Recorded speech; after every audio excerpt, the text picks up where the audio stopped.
Hello! Welcome everyone to D6, where I, Archie, am bringing together several friends from across the internet to play on a D&D livestream show. Did I do that right? I think so. I think so. I'm hungry! My low blood sugar is actually affecting my ability to... Just powering down effectively on screen. Yeah, just... Shutting down. Did I do that right? I feel like I didn't do it right. I'll double check when I roll it back in the edit. If I have to refill it, I fucking will. Just copy and paste it over, like, shh. Nobody noticed. Just dub over yourself. Yeah, just nobody noticed. Nobody needed to know. Nobody's gotta know. But now we know too much. Yeah, I'm just gonna put on the green screen suit and just go, ah! Just fade into the background. So, that being fucking said, we don't really have any major announcements for D6. Once again, I just want to let you all know we do have our podcast versions, which recently, due to some stuff with Spotify, the whole platform has changed. We were using Anchor. We're no longer, I'm no longer allowed to advertise through this thing, so I'm beginning to question its viability. Yeah. Because we don't get like 1 million listeners, I guess. Can you feel the eye roll from here? Yeah. But we will try and keep up to date with uploading all of our podcast episodes. If you are interested, we are available on Spotify, Google, and Apple Podcasts collectively. Also, in recent, I guess, podcast news, YouTube has enabled the function to turn playlists into podcasts. Oh, so, if you are using YouTube Music, you will actually begin to see D6 Black Archives made available in podcast form on YouTube Music. So if you're interested in keeping that up to date, don't forget to subscribe and hit the bell icon. And also, apparently, as far as I know, about 60% of the people that watch these, that watch our VODs and, I guess, streams, are not subscribed. So... Gasp. Yeah, I know. Offensive. So... Are we good, If you guys would be so kind, please give us a subscribe and also ring the bell icon. I really hate the game. I want you to head smash the fuck... Yeah, it's just fucking smash the icon, commit a fucking crime on that bell icon. Oh, felony assault charge on that fucking subscribe button. I am talking breaking Geneva Conventions on that bell icon. Oh, God. I want a Nuremberg trial on that bell icon. You violate the human rights of the subscribe button. Yeah, absolutely. That's 60% of you guys. Do it. Right. Aside from that, this is every time I do these announcements, it just gets more and more unhinged. Also, if you may have noticed, there has been a couple of snafus with getting our live streams over on Twitch, which I do hyperly apologize for. We have been running into technical issues, not just only with our encoder, but apparently Twitch as well. So I will keep you guys up to date. If you follow us over on our Twitter account, there is a link down below, and as well as link trees over on our Twitter account. Just follow us there. We'll keep you guys up to date. I also retweet all your guys' wonderful fan art whenever I can catch it. So there is that. Whew, I think that's everything. Yeah, I think that's everything. Alrighty. Anything to say? No? Alright, you'll bark in the middle of the episode as usual. Yeah, no, I got Banjo right here. He's ready to go. Alrighty. That being said, I think we're ready. Are you guys ready? For drama and everything. And I'm ready to cry again. I'm already putting my mindset into Citra having a current panic attack. Yeah. That's kind of why I love making this game. It's just wonderful to see you guys exist. Alright. So, where we had last left off. Your music is hella low. It's the song. Oh, okay. Yeah. So, as the lot of you begin the effort in the process of trying to find an Alois Azure within the Dawning Academy, having started your first day of class and being revealed the hand of many of the interested parties also looking for Alois Azure. You run into particularly interesting people so far within the school that you have met. You've begun your investigations, spread out and try and gather as much information as you can. You've kept an eye on certain individuals. Your persons have been kept an eye on, as Leodon met with the general, or at least one of the many within Wallenstein, as well as finding individuals that have odd connections to you all from before. One individual, known as Zablina Othard, that looks like Agatha, or rather Igwell. In another case, you all run into what is this Kaurul the Vile, who seemingly is this powerful necromantic demon scion of Orcus. After being left within this meeting after what is the attempt at diplomacy failing and walking away from what could have been a matter of combat, you all stand there left in what is this private, unused room within the large tower that makes Dawning Academy. So, as you stand there, what do you do? Oh, Citra's immediately bringing her hands up to each side of her head, just kind of like having a moment, having connected a lot of dots, because she recognized the voice behind the mask. I'm assuming since they're students, they probably have like a little bag with like papers and stuff, right? Yeah. Like, they just kind of care. So she just kind of, like, takes it out with, like, a pen real quick and just starts writing down her, very erratic thoughts before just looking at it, just shaking to make sure she sees what she actually is seeing that she wrote down, and she just looks up and just hands it to, the rest of the group. Whoever takes it, she was about to explain it. She's like, so, I know who that is, and I didn't say anything. That's Lockerell.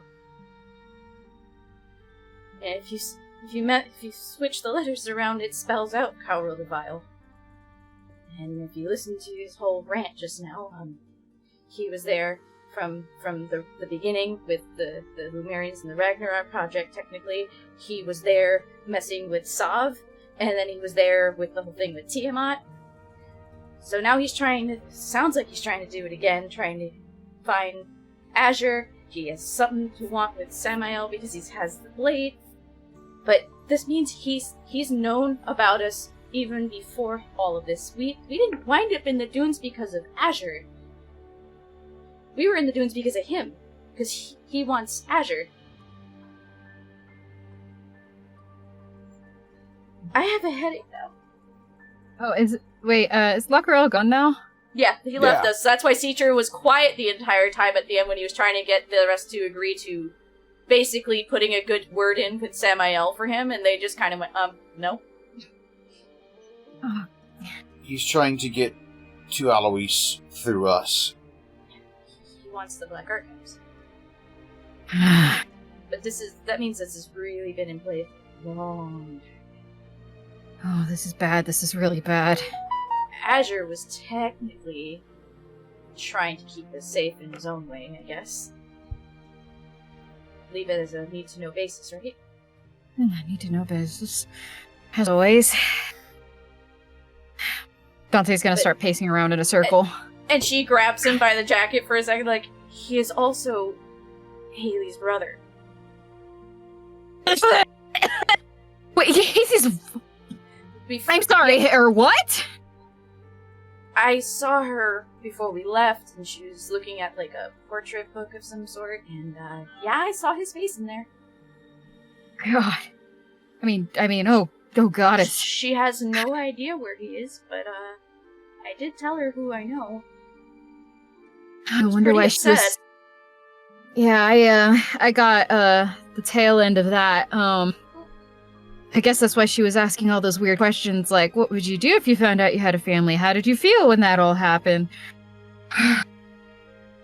Oh, this is bad. Lumerian. Think about that. That does make him Lumerian. But then if her brother's here, then where's her dad? Beats me, but, that connects a lot of dots that we didn't have before. That also explains why he really doesn't care about dealing with Igwolf. He wants something more than that. He probably wants what she has. What was the name of the staff that she had again? Staff of the White Queen. Yeah, remember okay. that? We found out that comes together and forms the wand, and Sav had taken it out before, which explains why he's not too favorable to Sav either. That's probably why he's looking for what you have, or what we have. I don't think he knows, but... Yeah, I don't think he knows, but... That makes us a threat. How do you know where we were just now? I have no idea.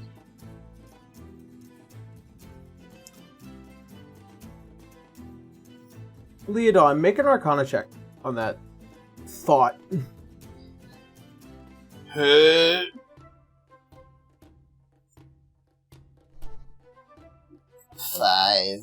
5. I mean, there are divination magics that have been known to peer through the realms if individuals have seen somebody before. Aren't there, like, find person spells and stuff there? Potentially. Again, it's... Divination magic is not solely uncommon, but given this individual and their initial power to have brought forth demons, it would not be beyond this individual to keep an eye on the lot of you.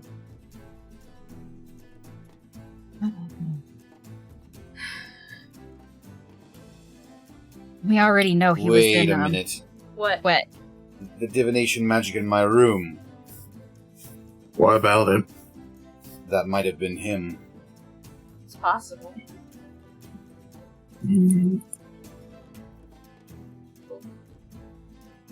It's besides the point. We might also have a much smaller timeline, because you could just say, screw it, I'm gonna go tell the others that we're here.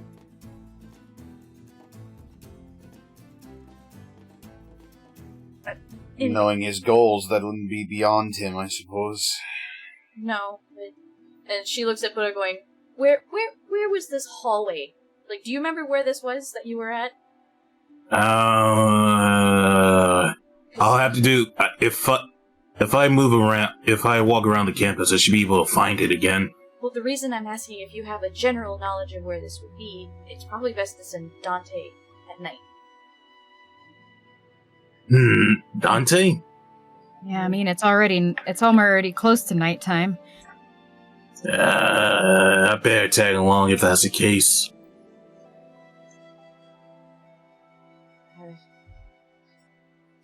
I mean, you can always Sorry. You can always make me pretend that I'm doing push-ups. Yep. Being which, did you do them? Did you do your push-ups? I have not done my push-ups. No, we've been currently having a panic attack in this room. And push-ups are good for parent test, but regardless, let's just continue the talk. Okay. So me and Bruh will go look for that hallway again to where we think Agatha is. What will the rest of you do? Not too sure, because I don't really know where to start with all this. We were just checking out the students because of the other idea that those that go missing are the ones that are in favor. And if Azure was appearing as a student, one connects to the other, right? Well, we should probably find a way to contact Daggix. Get him apprised of everything. Well, I have a feeling it's more that he finds us, because I have no idea where he is. Just sound like, hi guys! Right? I mean, he'll pop up when we least expect it. That's usually how these things work.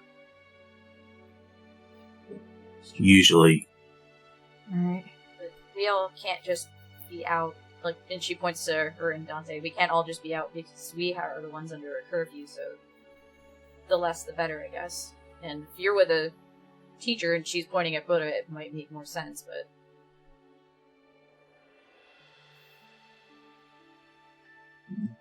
Alright.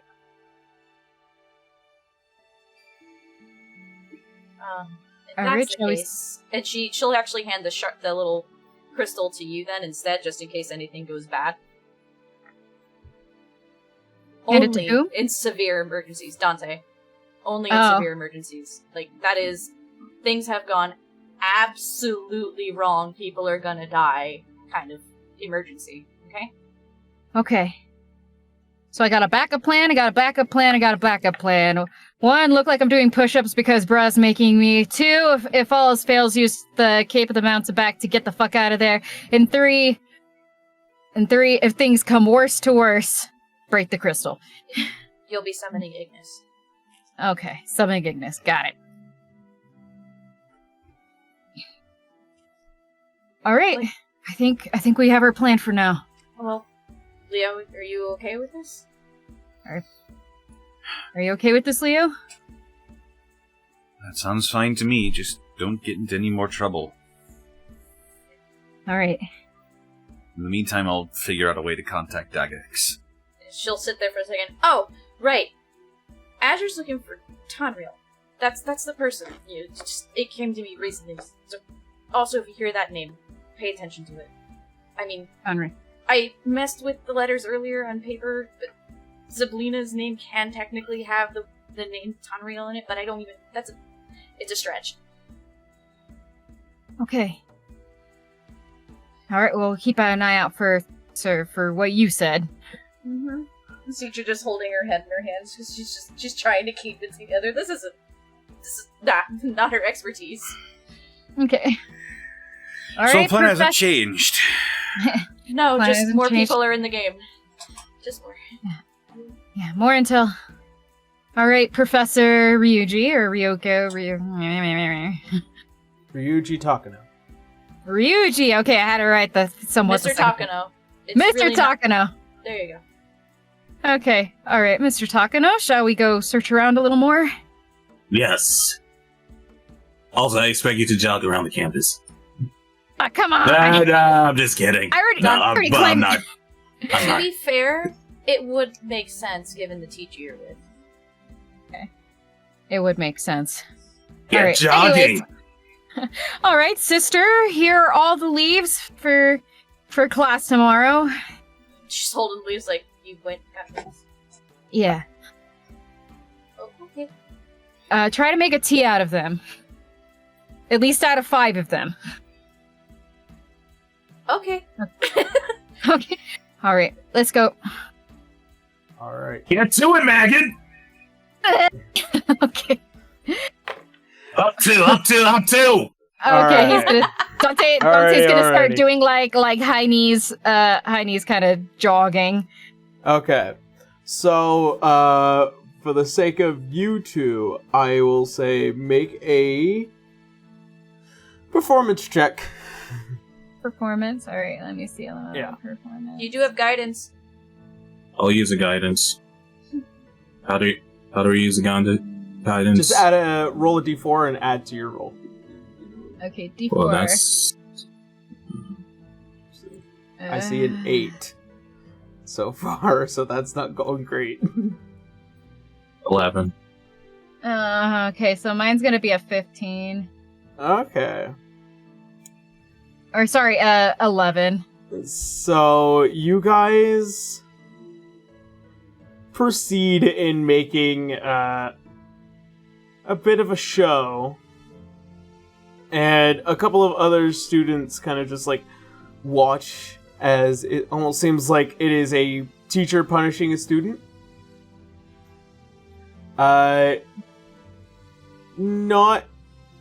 Not too uncommon for a place like this, as you come to find, but you don't raise suspicions, quite luckily.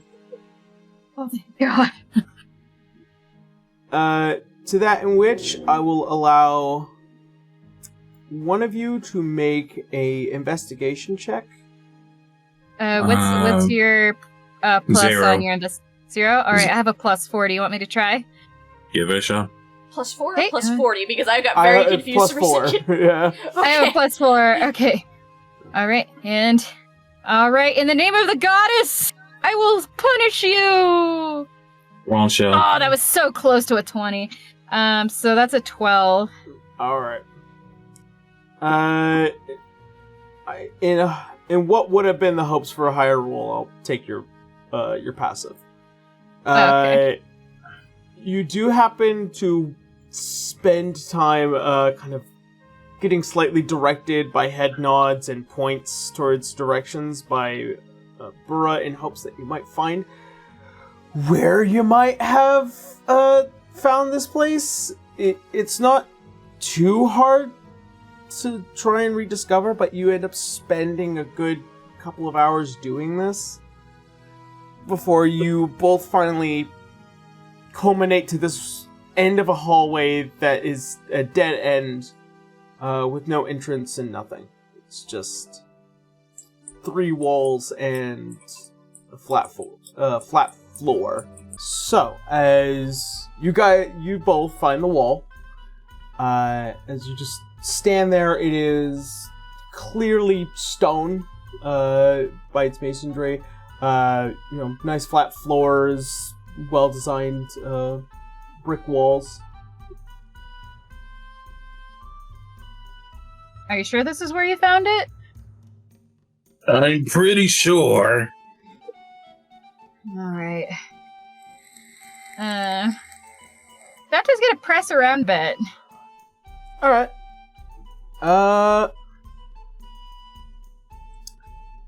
After a little bit of investigation and sleight of hand, you do happen to find what is a loose brick near the bottom of your right shoe.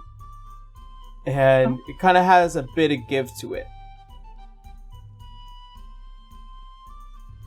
Oh, so like, can I pull it up or? You could push it in. Oh, I'll push it in then. Alright. As you push the stonework in, you see as the entire wall slowly, as it goes inward, the direction you were pushing, Burra, as it finally slides back, and then you can hear the slight whir of a very silent gear move the wall, and then it looks like to be a staircase that leads downwards of the academy. Well, ain't that interesting?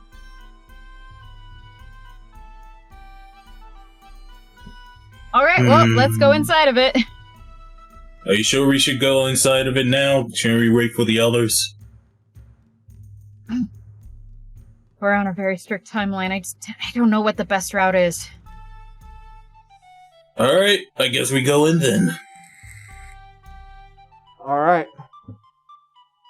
As you both walk in, and as you hit one of the steps, you also feel it kind of give a little way, as the stone door moves back into position and then closes behind you.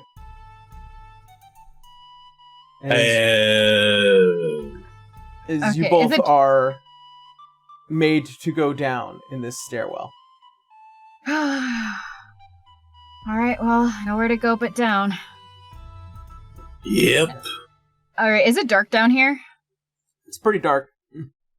Alright, well, now that I don't have to worry about, really being seen, I guess, Dante's gonna summon Virgil. Okay. As you do, just this slight glow appears as it... Virgil!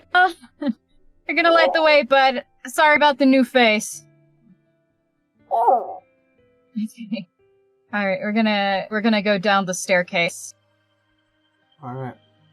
As you just walk with this well-lit, fey hawk-like being, as you guys make your way down further and further, before reaching the bottom of the stairwell,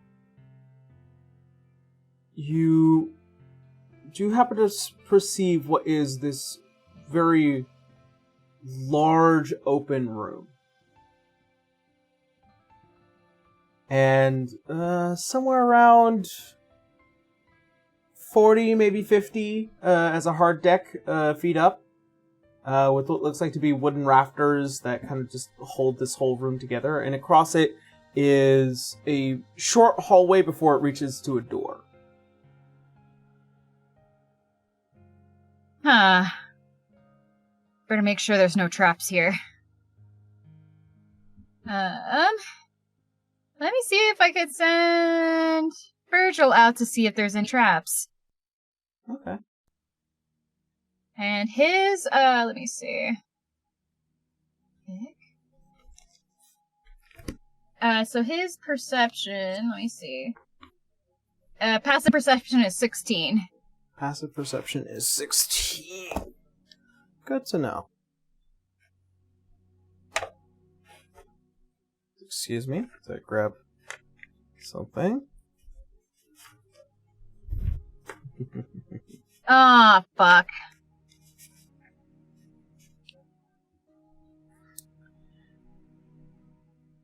As you send Virgil, you see as he kind of just slightly takes flight within this room before reaching up to the rafters. What's Virgil's AC again?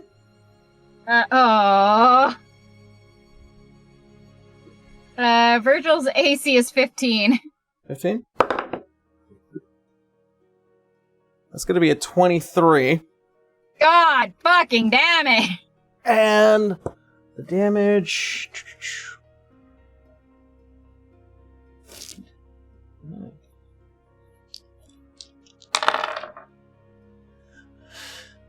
That is going to be 24 points of piercing damage. Virgil is out for the count. As this glowing blue bird, as you guys are standing in the middle of this, or standing at the front of this open room, and you release your only source of light into the air. As he gets up towards the rafters to kind of get a perception to try and find traps, you hear a...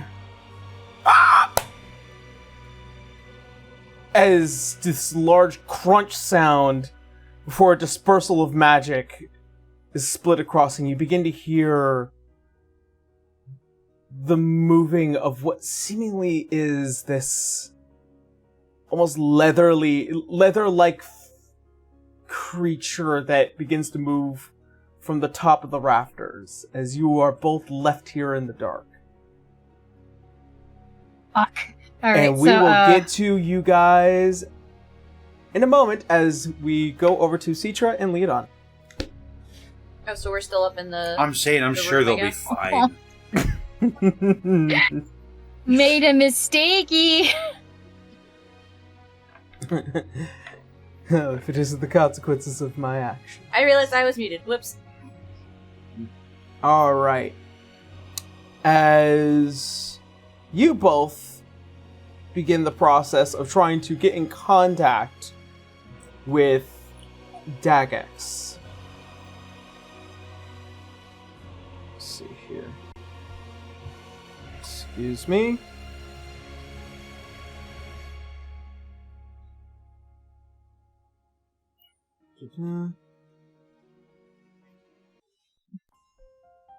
As you both begin to kind of traverse throughout school, any plans to figure how to signal Dagex or look for him?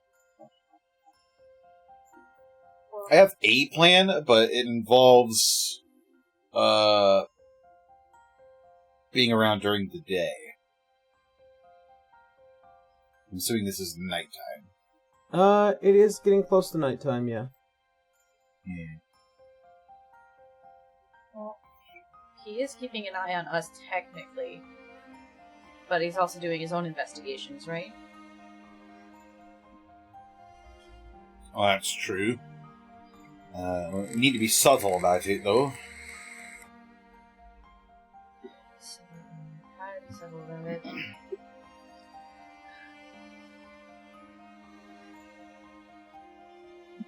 I could. He'd even have to see it. I could just draw the symbol of Vayun that he has on his face that we're looking for and just have it sit on top of my book, walk around with it, but that's hoping he's in the area.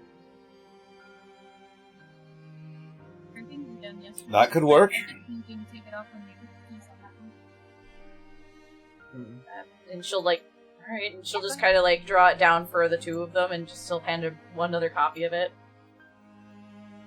Yeah, my board's packed away, my helmet and my pants are in there, my boots are over here. So, as you both begin to walk around with the symbol of Ioun on your persons. It looks like we took a note of it, you know? Yeah.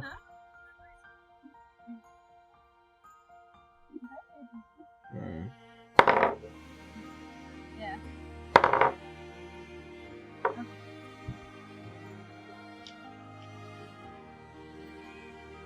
As you guys go from the open courtyard, splitting off into the library area, you find yourselves in that the food court. And by eventuality, a point where the sun finally begins to set is when you are both met with someone, as a student that is unfamiliar to you both approaches. Oh. What does the student look like? He looks like a young human man with a very long, slightly uneven bowl cut as just parts down the middle. And what is this strange and almost like hardened glass, opaque glasses on them. Oh no. She just walks right up to the both of us? Yep. It's just like, you were calling for something? Who are you? A friend. As they kind of just do this little head twitch thing. Almost as if they're trying to wink, but you can't really see through the glasses. Can Citra make the connection that it's probably him? You can kind of make the connection that this is a surrogate to him. Yeah. Yeah, and she'll take the note she wrote down that she panically wrote down about what they figured out upstairs about Lockerell and just kind of hand it to him at first, just quietly. And she's like, I'm just trying to figure this out. As you see the large glasses get kind of pushed up and he begins to read it. Alright, mind if I just take some notes and see what I get back to you about? Sure. And she'll quickly write down a little extra tidbit that the other two have split off from the group and went to this very specific odd room that Buddha had found while tailing Zyblina, who arguably looks like a wolf. Okay. And that everything is fine. No. Everything And is nothing awesome. bad has happened. Nothing bad Everything. happens in Ba Sing Se.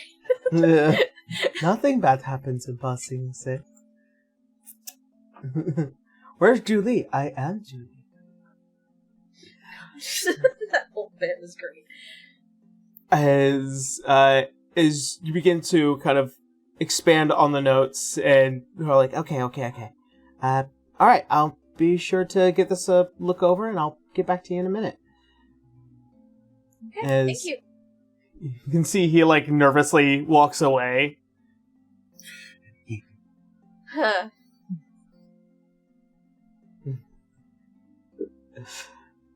Sorry, I'm getting this feeling that leaving those two alone in this situation is probably a bad idea now. I'm really starting to regret this. What? They'll be fine. When have they ever gotten in trouble when they were by themselves? What you see is Citra has her arms crossed and she just slowly... Montage. No. Montage. Just behind him, sun is shining in the sky. There ain't a cloud in sight. Every single time they've gotten into trouble. Citra just slowly looks up at him like I hope you're being funny. Like, what could possibly be what could possibly be the potentiality of them getting in trouble? It's fucking Omnis Lacrima from Final Fantasy 15 playing in the background while they're being assaulted. Oh, God. Anyways, as you guys begin to kind of sit there and question the safety of your friends, let's question the safety of your friends as the two of you, Burra and Dante, as you stand in the middle of this dark, blackened room. Wait, alright, I'm checking my inventory to see if I have, like, let's see, do I still have potion fire resistance? I think I still have my tobacco and thunderfog. Hey Dante, do you have like a match or something? I have this. So he's gonna use a sacred flame, and he's going to send it to the center of the room. Wait, no, just like the grass. It'll be like a little torch. It could be, but I mean, I can set sacred flame to the center as a action, and it doesn't cost me any magic points. All right, as long as. All right. Okay. All right, as you swirl the magic in your hand, as the blessing begins to emanate from your goddess, as it launches out into the center of the room, and it, as this slight radiant eminence begins to build. You may not have noticed, as what seemingly is this large, multi-legged, snake-like creature stands behind you both. Is it edible? No. It is huge. But is it edible? I wouldn't assume so. Alright then. As it begins to lurch back. And I need you both to make Roll initiative. initiatives. Damn it. Nat 20. 19. 19? Alrighty. Oh wait, we're not. You should already be topped off. I don't know why my health was. Just hit long rest. I already topped it off already, so it's cool. Well, remember, there's a hallway with a door at the other end. Mm-hmm. Alrighty.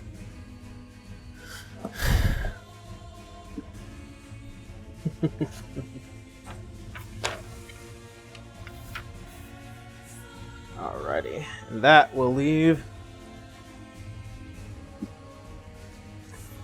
La la. Get the proper initiative. My guy here.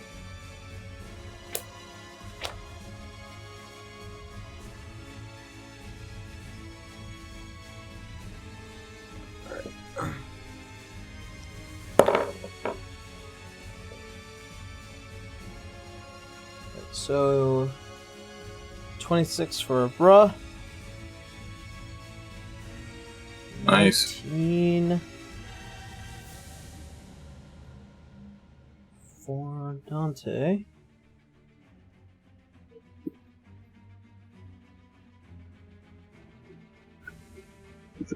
Here. All right.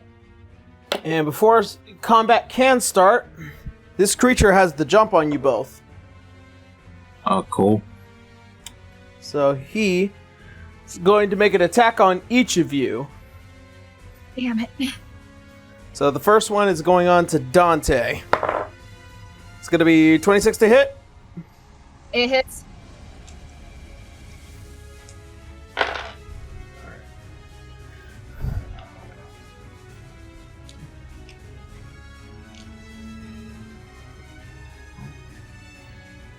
You're taking 17 points of piercing damage. Uncanny dodge. Can you use Uncanny Dodge on a melee attack? Or is that an AoE? Let me see. Uncanny dodge. Pretty sure you can use Uncanny Dodge on anything. Yeah, Oh, as long as it's just that one time. Yeah, for the turn. within the turn. it uses it. It uses your reaction. Okay. Alright, good to know. Good to know. Okay. Alright, and then its second attack. It's going on to you, bruh. And that is going to be an 18 to hit. Okay. Alright, and also I need you to make a athletics or acrobatics check.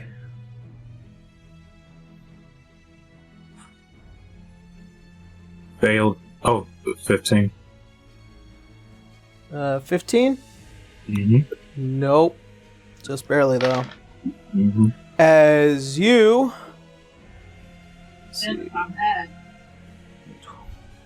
You're taking 21 points of bludgeoning damage as well as being constricted.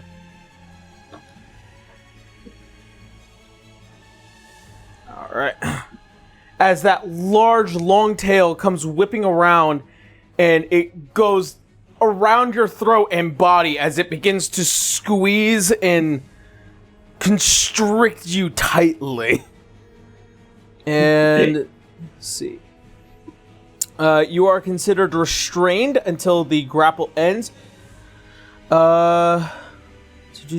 I believe the rule for that is that you're allowed to make a check against it at the end of your turn. Okay. Alright. That will be that. Alright. It is now top of the round. Burr, you're up. Alright, what do I need to roll for my check? Let's see. In athletics or acrobatics check. It's just an escape check.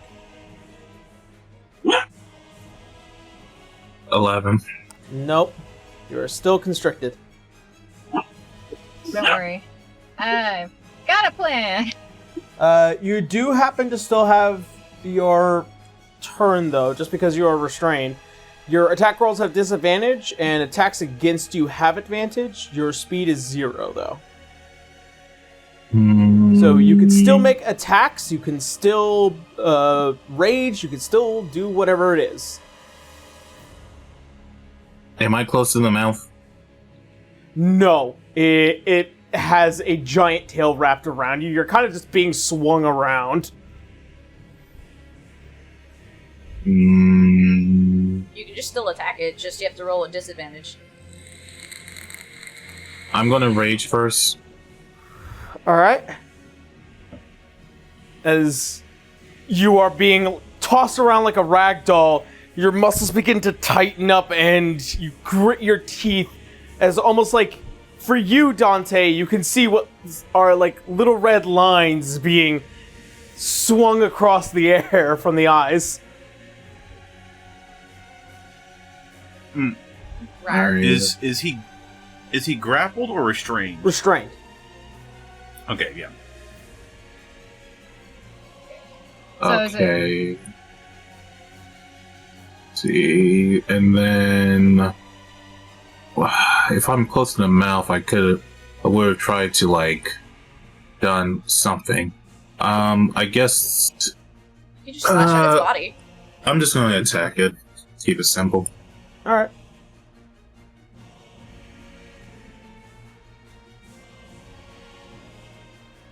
God damn it! All right, 11. 11.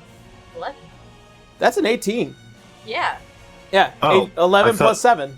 It shows the full number. I was looking at my athletics check. I was looking at my athletics check. Okay. I was gonna say. It's still on the screen. Yeah, an 18 does hit, just barely though. Uh-oh. Yeah. So do your damage. Yeah, roll your damage. No, I rolled a nat 20 as using the critical damage. You don't use critical damage because that was your higher roll. No, D&D Beyond is showing the critical damage.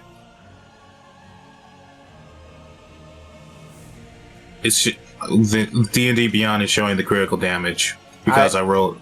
So I'm just going to roll, Yeah. and then It automatically puts it in because it's the most recent roll. all right. So that's a 4. I mean 7. Sorry, 7. All right, 7 points of damage.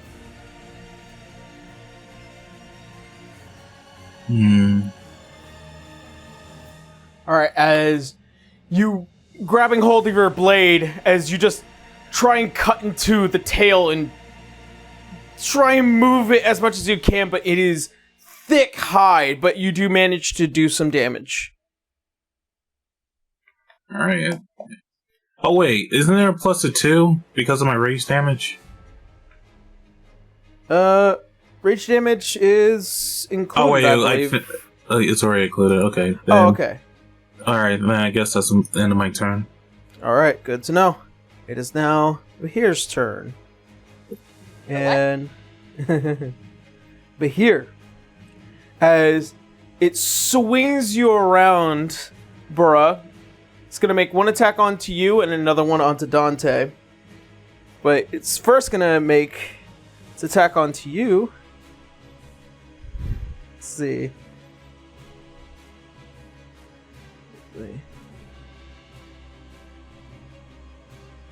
Okay. And it has advantage. Alright. 29 will hit. Yeah, that will. As you're being swung around as this wide open maw opens towards and your eyes begin to widen as the entirety of your upper body gets put into its mouth, and much like watching a seagull, Dante, as it points its entire head upwards and begins to move Burra into its gullet. Well, you wanted to be near its mouth. You got your wish. Bitching. Burra, you are considered swallowed. Oh God. Oh, did he bore him? Shit. That's Yeah, not but something I wish you would say, but sure. Yep. Okay, well, I guess I hope one of my spells works for something. No need. I got the perfect plan. Okay, are you sure you don't want me to do it? All right. I mean, I think I still have something. I think I still have a lighter. Okay. Okay. So, while you are swallowed, you are considered blinded and restrained. So, all your attack rolls have disadvantage, and yeah, attack rolls have disadvantage. Disadvantage on dexterity checks. No movement. You are stuck in its stomach, as well as taking... Acid damage. 9... Oh no, we'll get to that. 17 points of piercing damage from its bite attack. And you are considered swallowed. After which, it is its next attack, as it is going to turn its attention onto you, Dante. Look, Yep. It's going to be 28 to hit. it hits.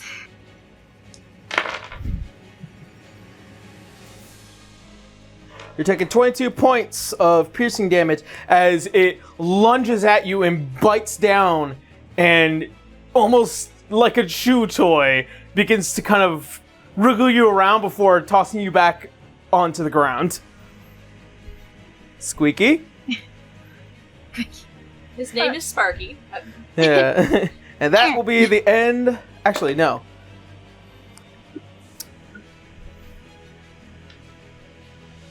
Today I feel like being me today. Oh.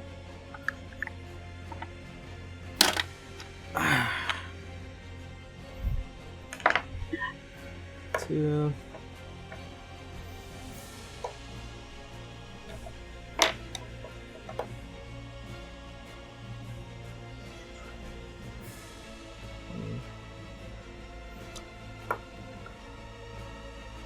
As it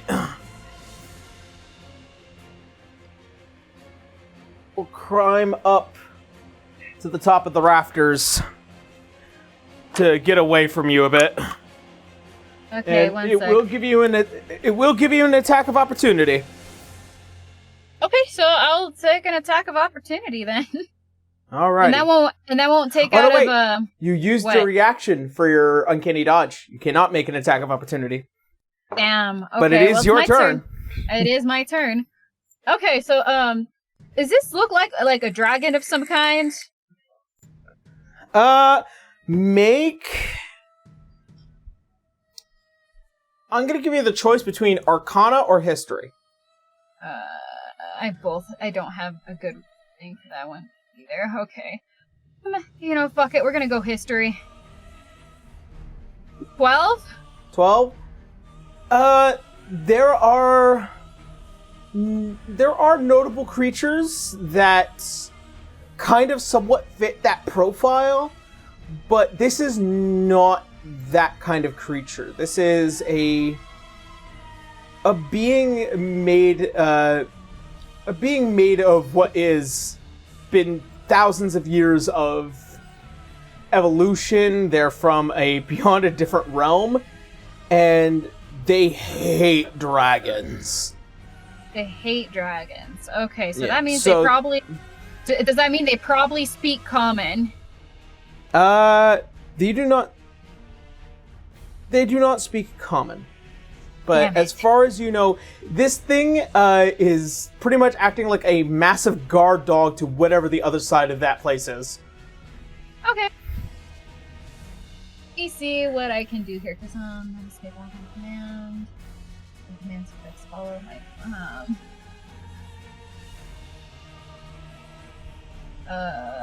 this illness looks like the target is undead. It doesn't understand your language or the command is directly harmful to it. Okay,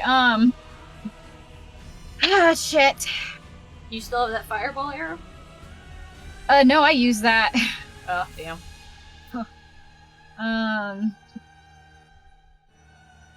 Fuck it. I'm gonna take a shot at it. All right. Make some attack rolls. So I'm gonna use steady aim. So I'm just Alright. gonna take a knee and okay, let's go. Waning moon. Fuck! It's a 10. Did Nope. you roll it twice? No, I didn't. That's right. I get advantage, don't I? Yep. All right. In the name of the moon goddess, I'll punish you. Does a 19 hit? A 19 will hit. There you go. Okay. All right. So we'll do So that's 8. I'm gonna throw down a smite on top of that, or a divine smite, or do I have divine smite right now? What level's your paladin? You would have divine smite. It's depending on how many levels of spell slots you decide to sacrifice for it. Okay, I'm gonna sacrifice 1 spell slot, so 2d8.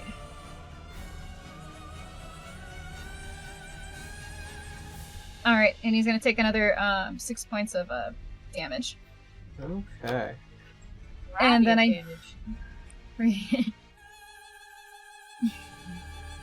And then I get 1 regular shot, right? Because I can attack twice? Yes. You are a Okay. paladin. Okay, and then we're gonna do another hit, and yeah! 12? 12 will not hit. 12 will not hit, damn it. Okay, and I get 1 bonus action? You're gonna resummon Virgil?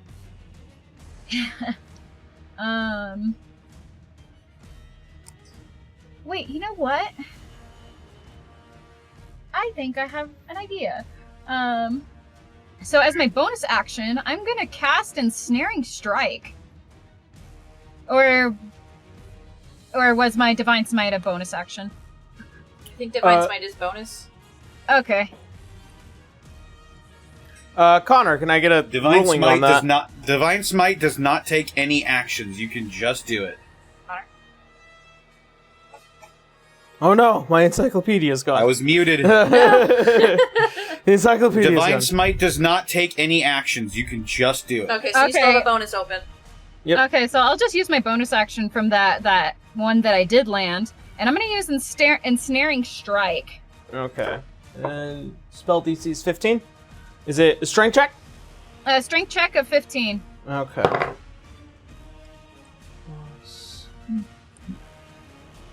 Or actually, let me Alright. see. So that's going to be 14 in total? Ooh, he failed. Oh, he failed!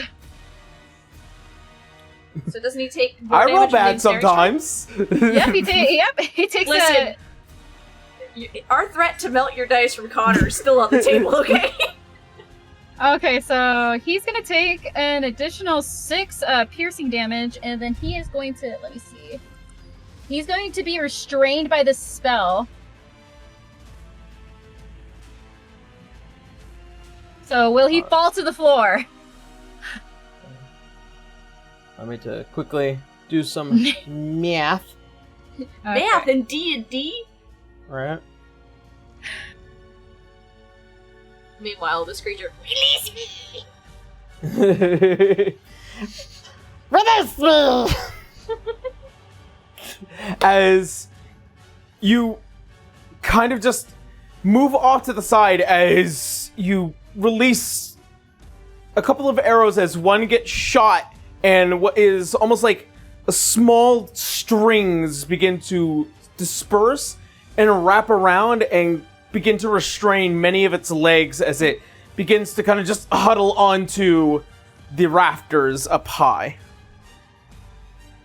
So it is considered restrained. And is that all you're doing?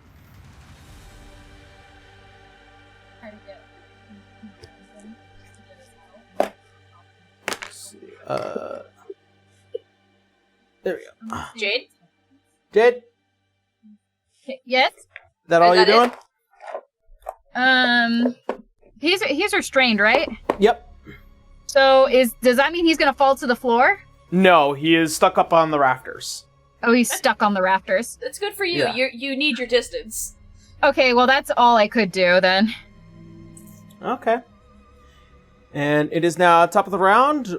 Bruh, you are up, and you are taking... Sorry, you know. Now we're rolling acid damage. Uh-huh. No.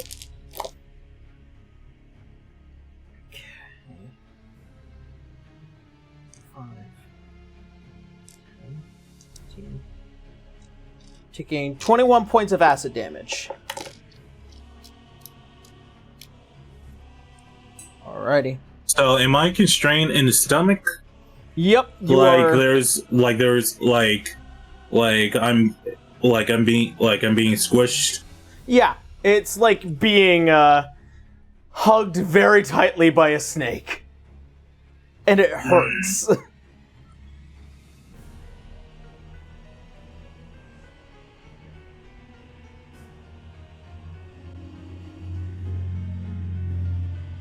I still have my one. I still have. How many did the Revenant King give me? 3.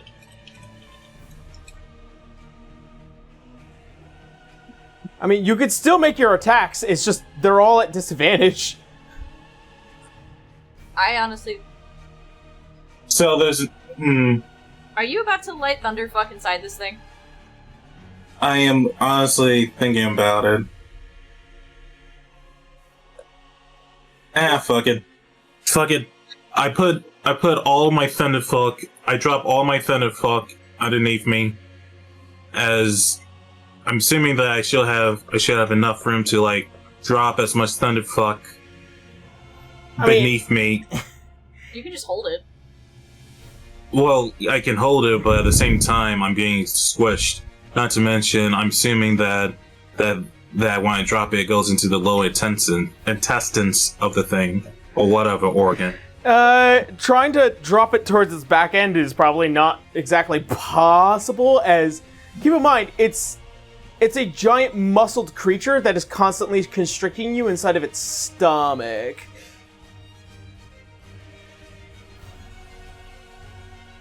I am recommending you make an attack. I just want to try a few more ideas. The stomach muscles, how tough are they? They're fleshy. They're a lot softer than the outside. Bra starts not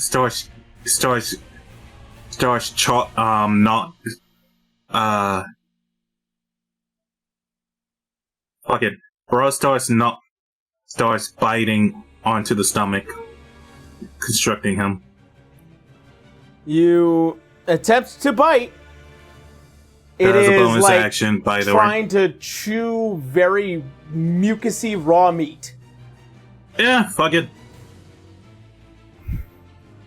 When I take a bite, is that like, am I able to like take a chunk out of it? Not really. Alright, then it's useless. Attack it as. That was my bonus action, by the way, so I guess. So, attacking. So, 21 to hit. That will hit. Yes. 7.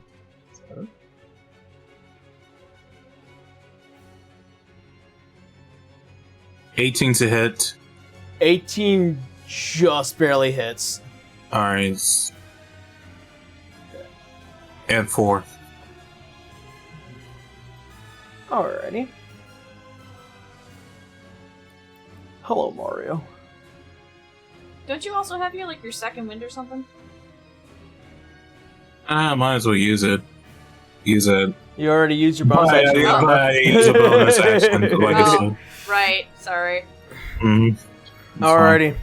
As you kind of just slightly position the blade away from you, as you begin to kind of just wiggle around as much as you can, you begin to see the blade is actually cutting into the meat now. As it does, this creature, from its earlier attack and to its current attack, needs to roll a Constitution check. His blade doesn't wiggle. It folds. Fuck. Me shit. You rolled a nat 20. I did. Connor, we have to melt that dice. No, it's mine. Nope, we gotta melt it. It's mine! Precious! As this thing, Dante, from what might be the first early signs of regurgitation from damage, it manages to stomach it back down and still holds Burra within its gullet. God. So did he manage to light the thunderfuck, or he just straight up attacked him? Straight up attacked him, but it seems like damage is the thing that might let Burra out if he tries. Point taken. It is now the Behir's turn as... It's restrained. It is restrained. Does it need to make a check at the end of its turn or when it starts? It needs to. Let me see.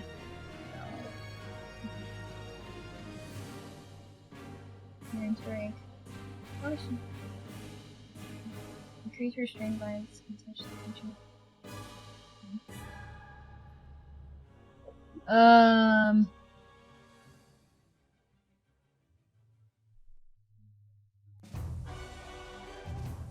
The target. It doesn't say. Hold on. Connor, can I get a quick rolling on that?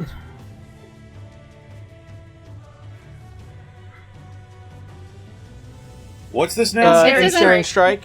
It just says until the spell ends. Cha-cha-cha. I have Ensnaring Strike on my sheet as well. Is it? Does it need to make a check? Next time you hit a creature... must succeed on a strength saving throw, be restrained by magical vines until the spell ends. A large or larger creature has advantage on the saving throw if the target succeeds on the save. The vines shrivel away. But he already did. He failed, so... While restrained by this spell, target takes 1d6 piercing damage at the start of each of its turns. A creature restrained by the vines, or one that can touch the creature, uses its action to make a strength check against your spell save DC. On a success, the target is freed. So it needs to make a strength check. Okay. But it's also taking damage this round, too, That's right? an action. Yes. Yeah, that will use its action. Okay. See, then I will say... Fuck it.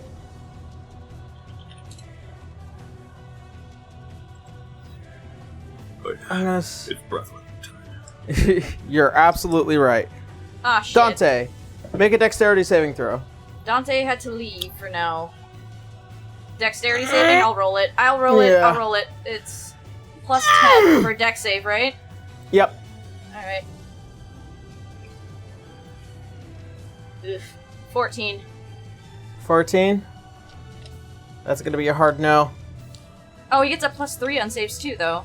So 14, 17? Yeah. That will do it. Nay.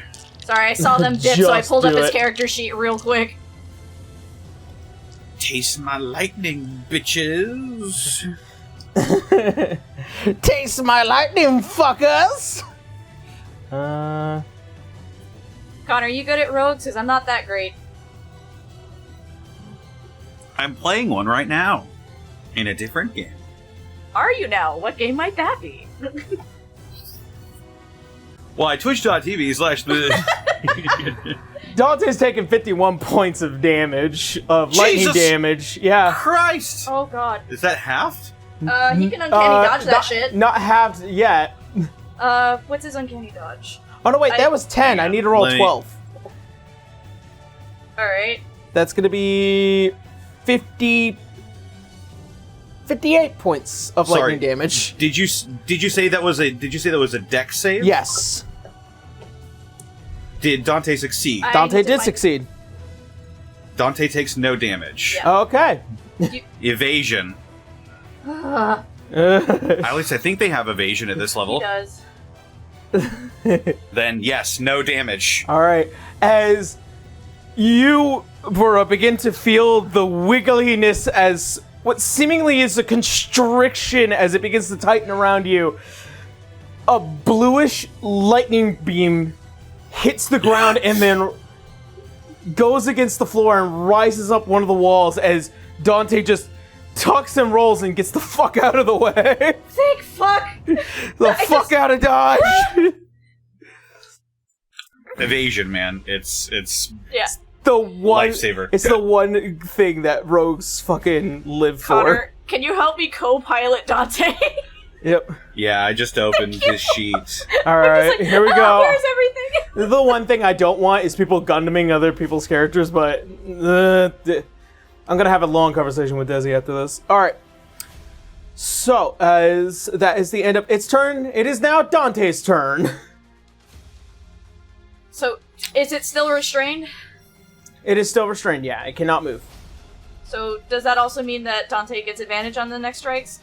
It would be true. Yeah, Without having to use his stance so he can move if he needs to. that is true. Does he also get sneak attack with this because he's restrained?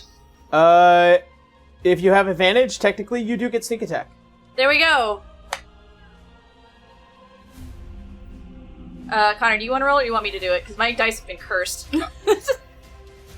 Yeah, let me just...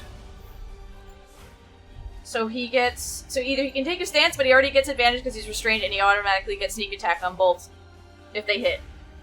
But both get advantage, yeah, so... Open Leo's sheet here. Alright, he gets a +8. I'm assuming Correct. he's using Waning Moon here. Yep. So... Advantage. D20 with advantage. Oh, a 16? Does that hit? Unfortunately, +8. no. 16 will not hit. No, that was with modifiers. And then he gets 2 attacks, technically. Yeah, because he, level 5 paladin, yeah, gets extra attack. Why not try So again? level 5 rogue, level 7 paladin.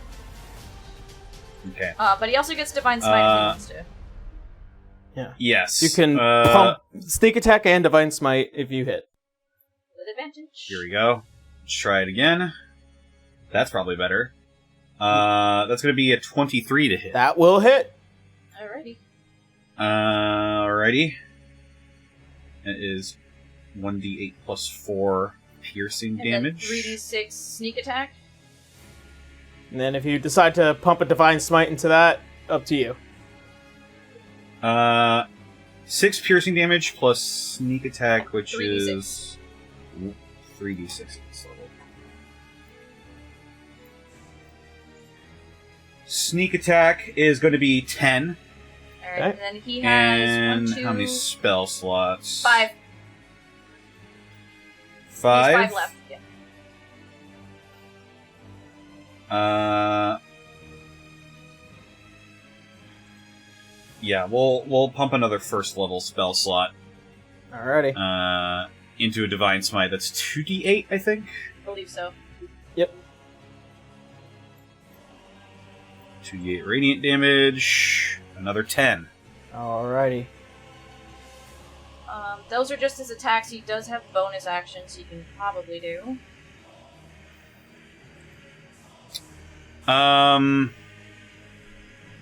He can also summon Virgil again, I think. If that's the case, then is the bay here is that within melee distance of Dante right now? No, he's Up up high. Gotcha. In that case, we'll just summon Virgil again, I suppose. Okay. I'll bring up Virgil for you so that way you can continue on the rest. Alrighty. Put Virgil right here. That way you can see it. Yes. Scraw! Alright, and that will be the end of Dante's turn. Bruh, you're up, and you begin to feel the slight regurgitative flexing happening in the gullet. I can assure you that probably one solid hit from the blade might do it. And give you another opportunity to escape its stomach. Another attack then. Alright, make an attack roll. With disadvantage, keep that in mind. Nat 1. I'll let you know what happens later, but you do have 2 attacks.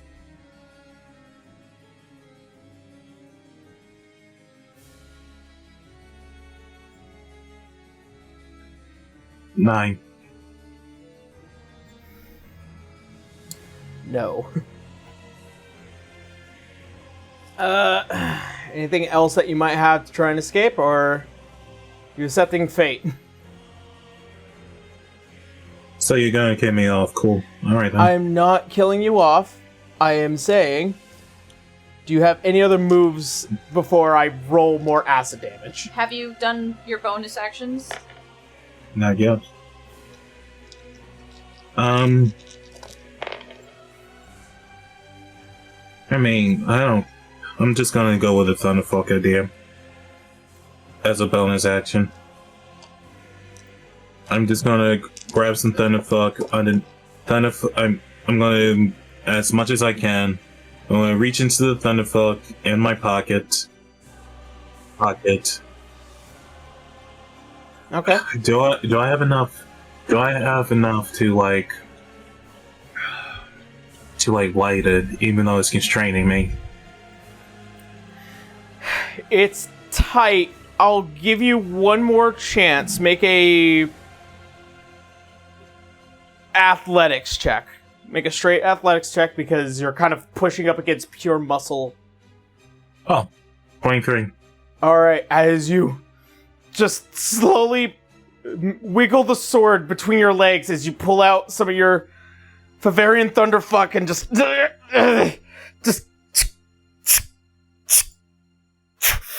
whoosh. As it exits you.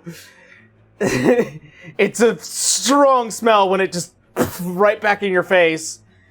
You are considered under the effects of Jormungandr grass. He can? No, I'm undead.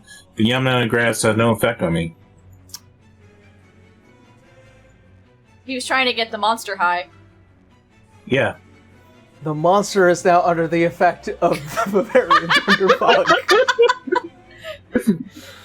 What are the bonuses and cons for this thing? While he's also restrained? It says it in the Jormungandr grass stat block. I don't have that. I don't.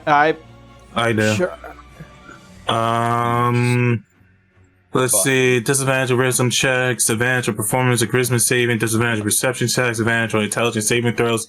Take half damage from all non-magical attacks. However, after 10 minutes, take all leftover damage unless healed beforehand. +1 spellcast modifier, -1 range modifier. You cannot be charmed by magic. However, you are under the charm magic by the grass.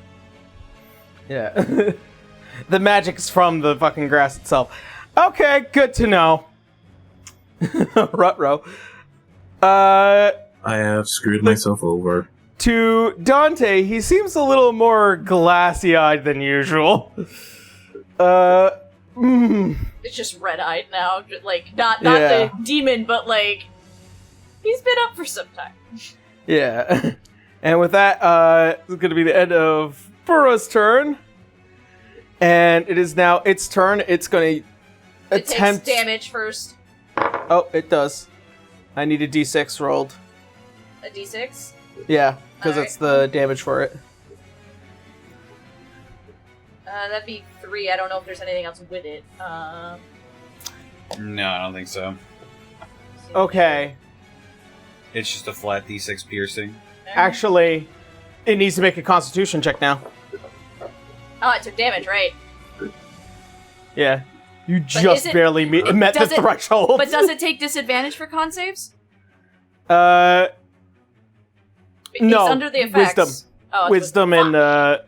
and, wisdom and perception. Okay. Good to know. Oh, also, did I tell you what the acid damage was for Burrow?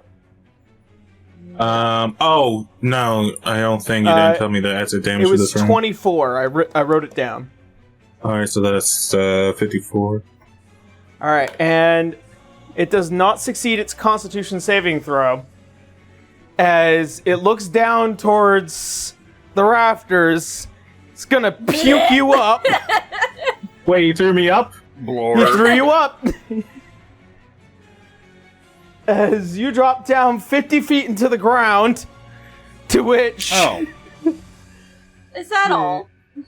Yep, and you're taking some bludgeoning damage from the fall. It'll be halved, though, because you're raging. That's true.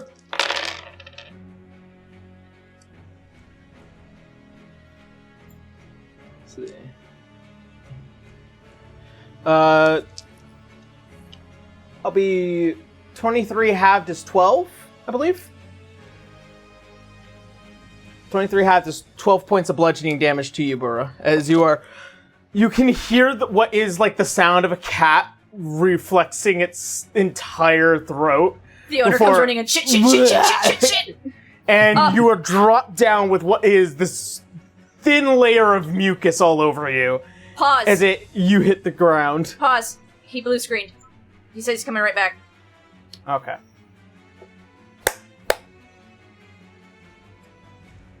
Fucking today, you guys. Yeah. It's a comedy of errors. Jade says they're not gonna be able to come back.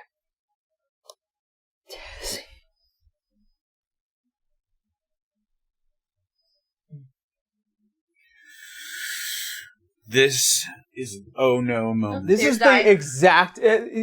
watch as how I cursed myself when I was all like, I'm trying to avoid a lot of these issues at the beginning of the episode, and then they all come tumbling through. Well, I had a blue screen, dude. It's not you. It's not you. It's my own luck. It's the way it works. Okay. Are you okay? Everything all set? Yeah, I'm just Discord left off. I mean, I'm sorry, Audacity kept where I was, so I'm picking on where I left off. But if it's not 1-to-1, I'm sorry. Oh no, it's fine. That's what editing's for. Okay, all right. So yeah, All good.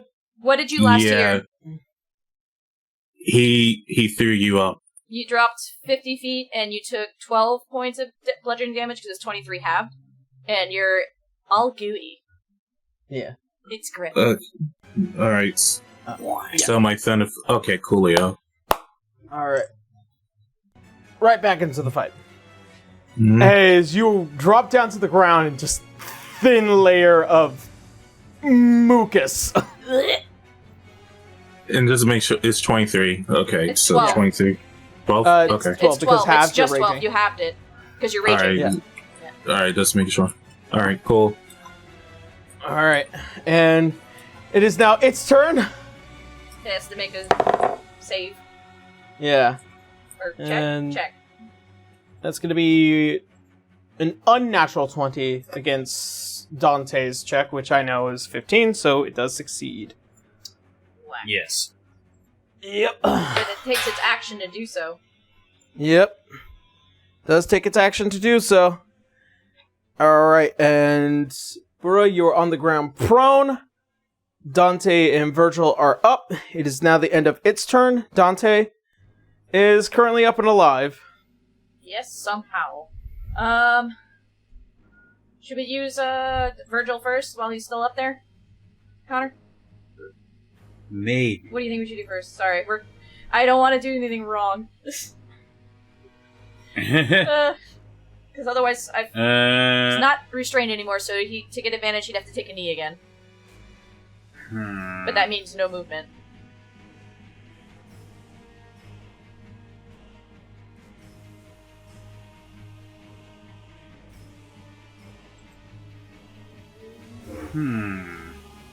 Herm. No, that might not work. Doesn't he know Moonlight? Moonbeam? sorry. Yes. Oh, that's a con save. That thing might be pretty good against it. Yes. Command might If work. it knows common. Because it has disadvantage. Does it need to know the language? Spell has an effect on undead, or if it doesn't understand your language. Yeah. Yeah, you're right. Then, yes, let's just utilize Virgil for right Alrighty, now. I have him up. So he's got a what's the range of this attack? 60 feet. Yep. So- Eldritch Screech. Yeah, that would be it. So it is a +5 to hit. Do you want me to do it or do you want to do it, Connor? It's a +5 to Yeah. hit, you said? Yep. 17. 17. Barely hits. Alrighty, that is 1d10 That will plus 2 hit. force damage. 1d10 plus 2. That's 3, or 4, rather. Okay. Yeah, but he might move Virgil to be flying around up there, so he has more targets to figure out. Virgil can't die, so...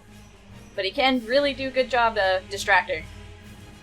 Okay. That is true. I'd say he'd probably send him up just to be a force of light around up top.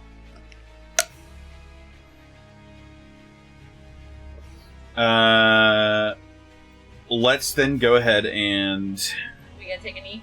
we'll just pepper him with attacks. So the first one is advantage, the other one is regular.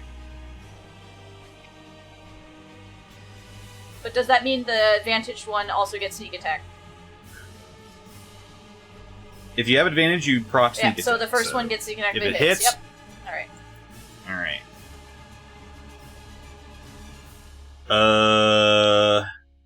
That is another 17. Do you want to see if it'll hit on a nat 20? That will hit. No, Okay. it was Cool. I rolled a 9 and a Okay. 5, but we'll see. Yeah, alright, no, understood. Alright. 19 will hit. So that is another 1d8 plus 4. That's 12 piercing And then damage 3d6 sneak. plus 3d6 sneak attack. That's 4.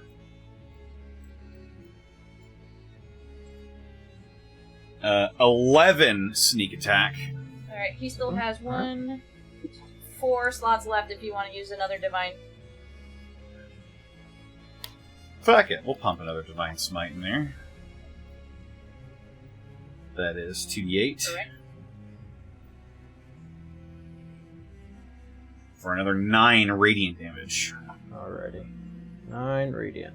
And so that's the first attack. Second attack. Regular roll. Yep. Yeah. Well, that's a natural Oh 20. yeah! So we get sneak attack again! You don't get no? sneak attack I thought again. oh, right, that's just advantage, right? Alright, That's when it has advantage? You or... can only get sneak attack once per turn. Yeah. You can only get sneak attack once per turn. got it. Yep. Sorry, I played a totally different role. However, that is going to be... Yikes! 18 piercing damage, and let's go ahead and pump a second level Divine Smite in there. Alright. Which I believe stacks an additional... Is it 1 or 2? Hang on. Features... Divine Sense, Divine Smite... plus 1d8 for each spell slot level. So it's 3d6. So it'd be 6d8 radiant damage. Oh boy. Dante Sweats Angie. in DM. There's 22 radiant damage. See, 22. Alright. That's squarely at.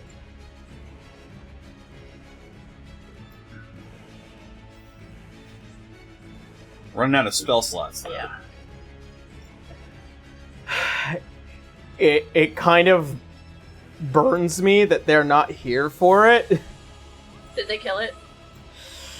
How shall Dante slay? Let's say,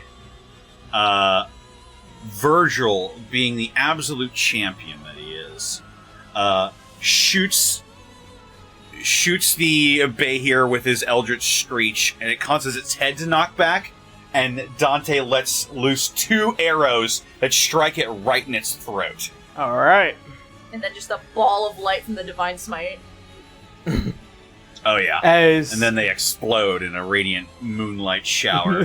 Sparklies everywhere! That's pretty graphic, and I don't even have to add to that. As its entire body begins to fold onto the rafters, and as one of the arms kind of just swing freely. Connor and I Behir. just high-fiving from afar. Yeah. The Behir is dead. We Jaeger piloted Dante. Yeah! Alright, and that be end of combat.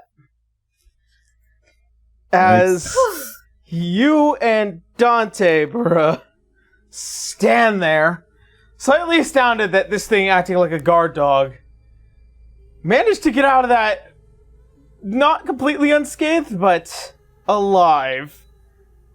Yeah, I thought I was gonna waste one of my get-out-free jail cards for that one. Thank God you didn't. We are in so much trouble.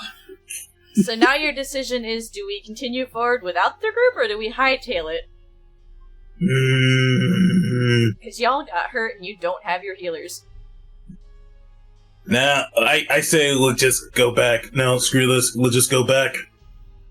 Alright, as Dante gives confirmation to say, yeah, we're sorely outmatched for whatever could possibly be beyond this. As you two slowly will make your way through.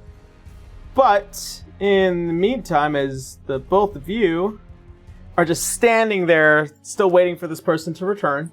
I guess, to blend in, Citra's just going over the leaves and stuff with, the professor. Yeah. Oh yes, our Yeah. leaves. I mean, to be fair, it does give her a bonus because she's already cold and it's freaking cold and these make warm teas. It's like, so, I'm supposed to make this into a tea? Right? How does one... I've never made tea.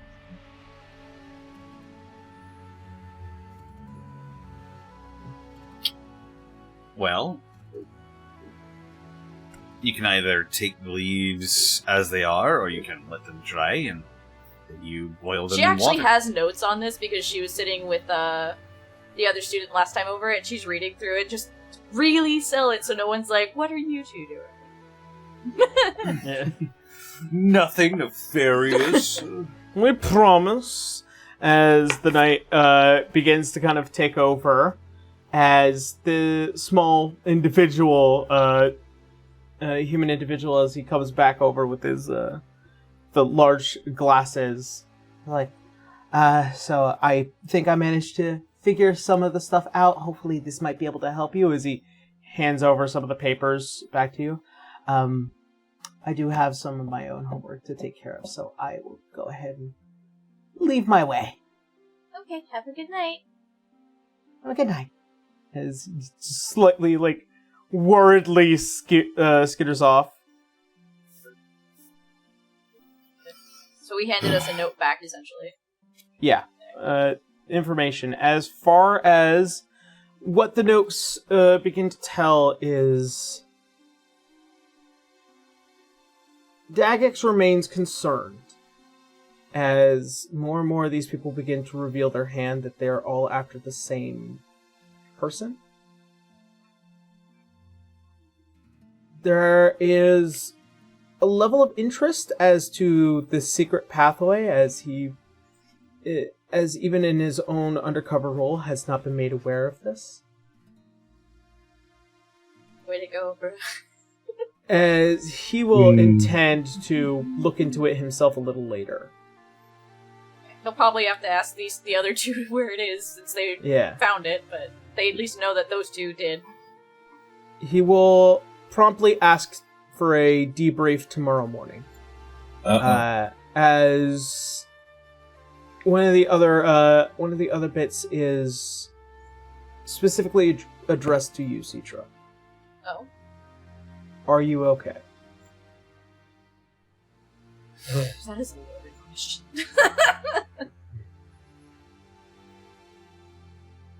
So she just has to write it back, or he's just, I guess, a note for later. A note for later. She'll probably write that in the room, because she's just gonna look at this, look at Leo, she's like, I don't know how to answer this one this time.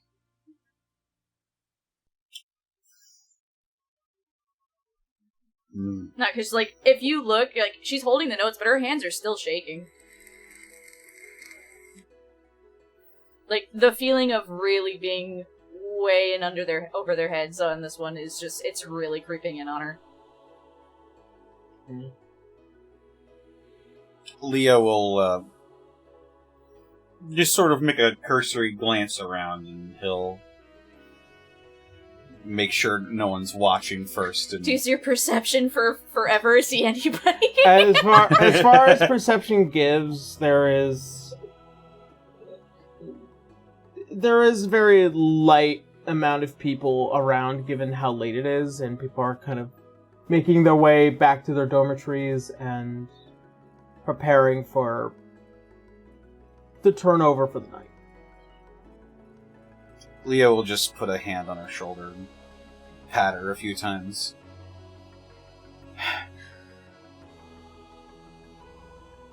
Whatever happens, we'll get through it together. Are you doing okay? Yeah. I'll be fine. I have faith in you in this one. I imagine you're probably you're probably a natural teacher somewhere. Guarantee it. Just don't think too hard on it. Don't think twice. Magic comes natural to us, so it's a little awkward to have to explain it. That's true. But it's more of a feeling. Remember? I'm good with feelings. Hopefully those two make it back. Any idea what we should do tomorrow? Or just wait to hear from Daggins first? Those students that were looking for the missing... Callio? Yeah, I can Callio. try seeing if she's there tonight. Calliope. Might Calliope, have good sorry. allies there.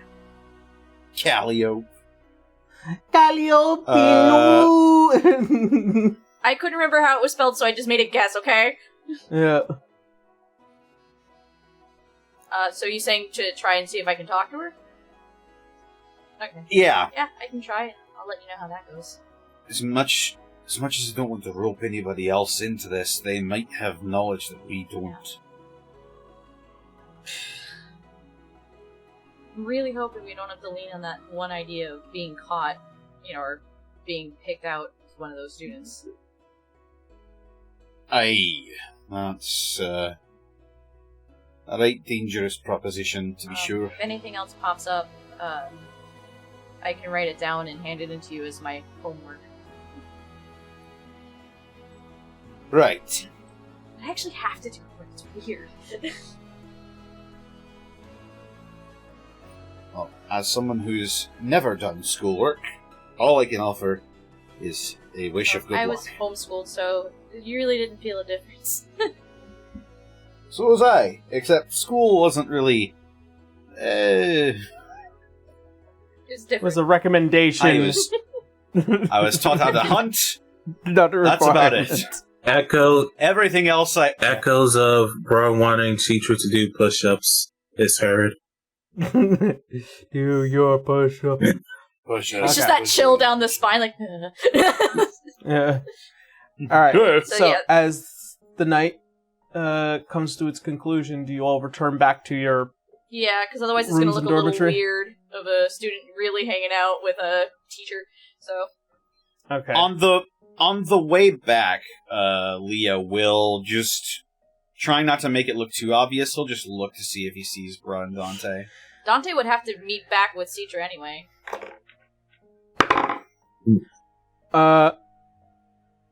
Just with the fact that Dante is Dante and they're relatively already naturally sneaky.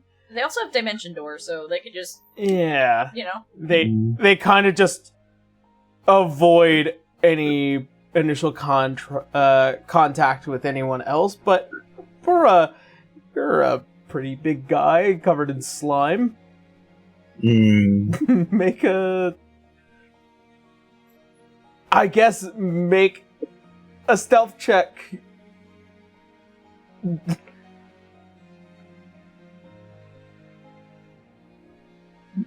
Do I have to roll again? Oh, So quite luckily, DC wasn't that high, I promise. Quite luckily, as you begin to kind of roam throughout the school, you manage to avoid contact with other teachers and students. However, in your movements, your check is not higher than Leonon's perception. No. the look of, what the fuck have you done now? I swear this wasn't our fault. Dante has long gone back to the room, but Leodon, you see Burra slightly sneak his way back over to the dormitories as you go through some of the faculty area. And as he's just like crossing a hallway, you can see he is covered in mucus and blood and what could be perceived as acid burns. Connor, you muted.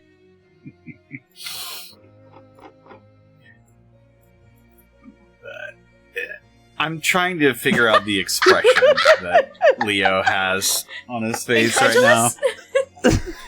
It's not so much concern. It's, I can't believe I left you alone for 5 minutes. I should have gone with them, like, kind of deal. Look, it wasn't our fault. It wasn't our fault, Leo.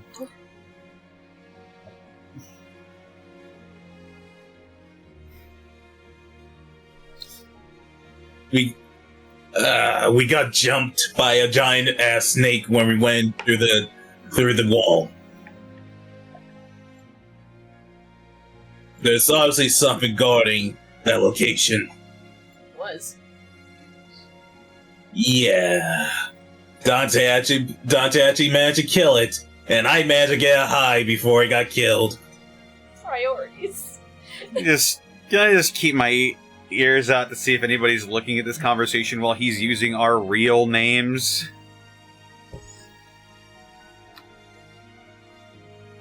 You do happen to probably notice that there was a shadow in the corner of a hallway that moves away from you lot.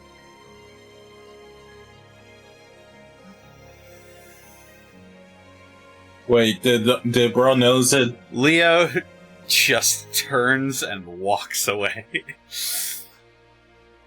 Bruh, you wouldn't have noticed it, but Leodon did. You gonna go find it?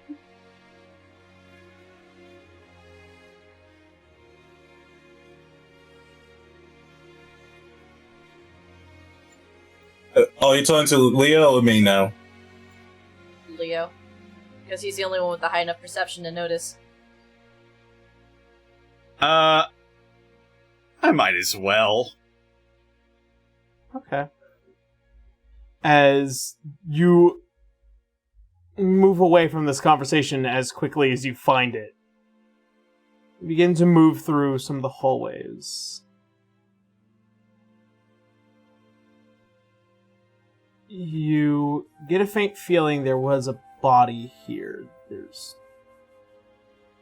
probably some scuffing on the stone floors that probably not initially there, because these places are often cleaned. Your passive survival would tell you that it's gone down a couple of hallways, just based off of, like, movement, people trying to get away. Do you continue to track this individual down?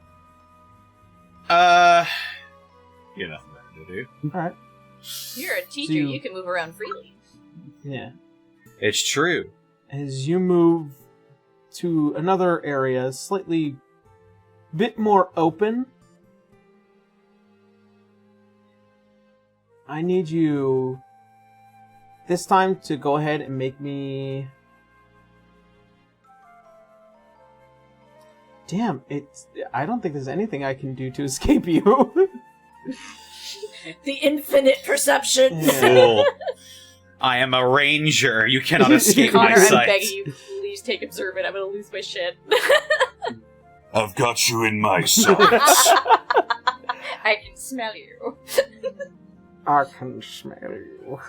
As you continue to move closer and closer, you notice what is a well-robed individual that kind of matches that shadowy profile you saw initially. As they are quickly trying to walk away from you. Don't perceive me, don't perceive me. Excuse me. As the entire body, like, quickly stops as it turns. You do notice with what looks like to be a rather well-built woman with stone grayish skin and what looks like to be these specific designs and markings that kind of emanate from its face.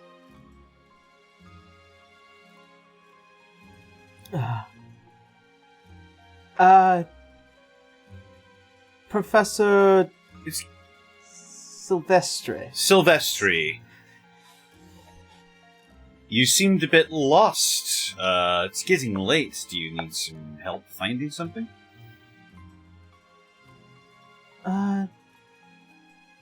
No. I'm perfectly fine where I am at. Thank you for asking. Of course. Where were you heading? My bedrooms. Do we even need an insight? Looks at hands that scribbled. You can tell this person is obviously lying.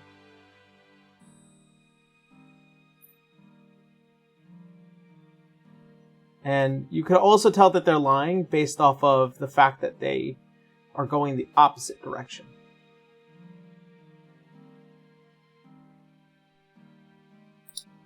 If you're looking for the dormitories, you're heading in the wrong way. Are you sure you don't need help? I could escort you to your room if you'd like. As you begin to say that, like, a hand quickly moves under the teacher's cloak. Don't move. Alright. I'm not moving. Who are you?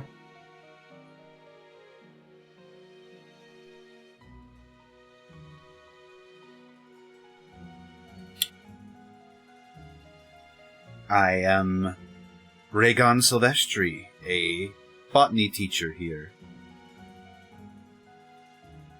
I need you to make a wisdom saving throw. Wisdom saving throw.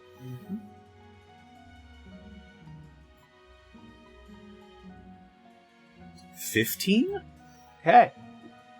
As you see as they pull out from under the jacket with what looks like to be this small wandish-like design that currently almost extends out to a point at the bottom. As they go to cast a spell, it hits you in what feels like the initial constraints around your body before you manage to just power through it as they were attempting to use Hold Person on you.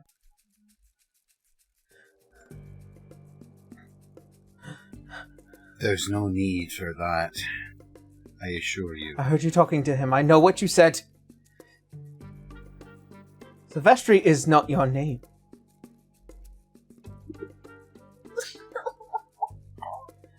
So that means that you're here for something nefarious, I bet. We're the bad guys? I assure you it's nothing of the sort. Prove it.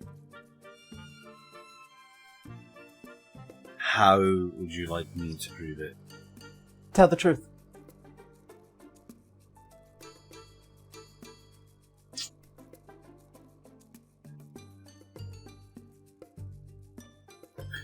Leo sort of looks around. We're just sort of in an isolated hallway, right? Yeah, it's kind of like this small room that leads into that larger circular area that spreads into the rest of the tower.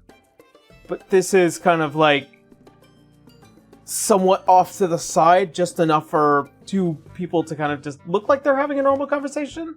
You're a big enough dude to where if you're conversating with somebody, they wouldn't notice that this person's holding a wand against you.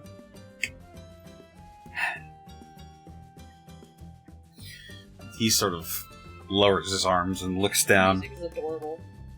Can I make a Can I make a quick insight check to see if this person obviously seems like scared out of their mind right now, correct? Very scared. Like, pert near terrified. They seem to come off as skittish, but also they're dressed in a teacher's attire, but seemingly they're not carrying around anything that would indicate them being a teacher. Like, no paperwork, no nothing. They're just a teacher with a wand. Well, something tells me you're not being entirely upfront about your reasons for being here either, so very well. My friends call me Leo. I'm looking for someone.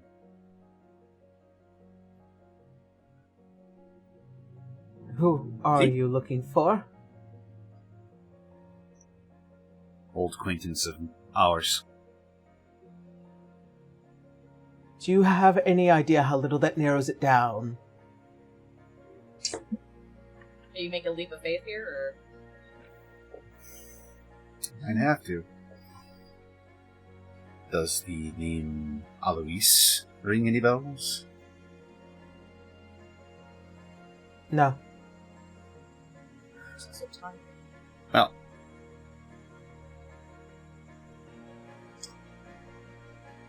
does the name Tanriel ring any bells?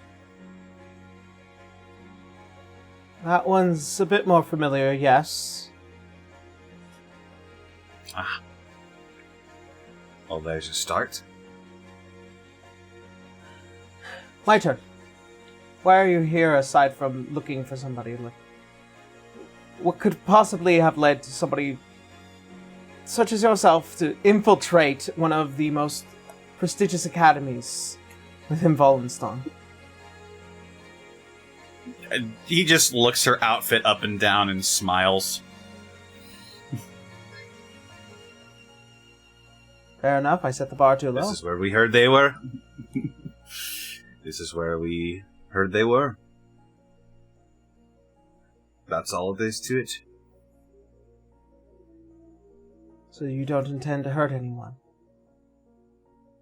No. Of course not. Like I said, we're just looking for our missing friends. And something tells me you might be here for the same thing.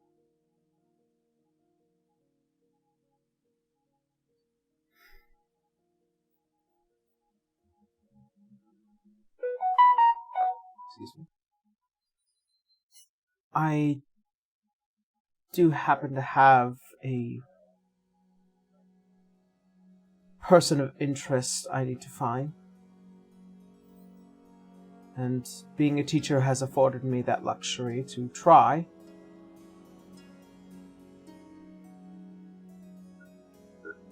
You answered your own question. Well, since we're both here looking for people, I think it behooves us to work together. Or at least come to an agreement. Very well, Leodon. He smiles, and there's like a vein popping in the side of his head. This is, I'm gonna fucking kill him. I am known as Jade Alabaster. Jade Alabaster.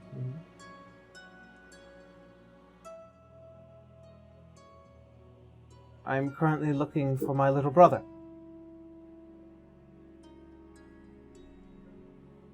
I was hired here during the last season, and my little brother has been missing for the past year or so.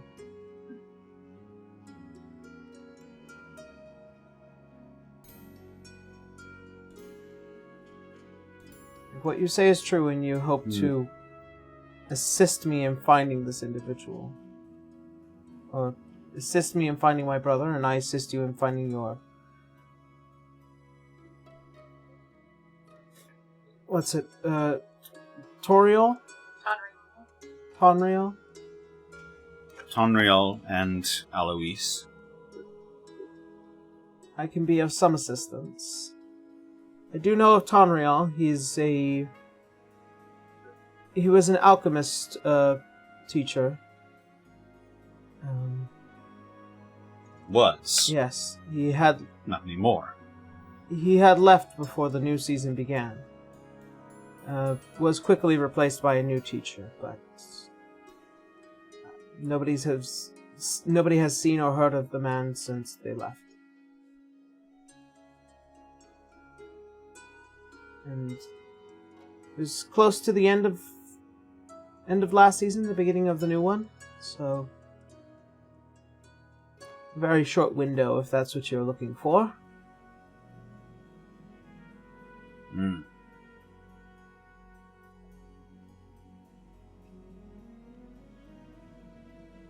Yes, we are looking at a tight window. All of this was relatively recent.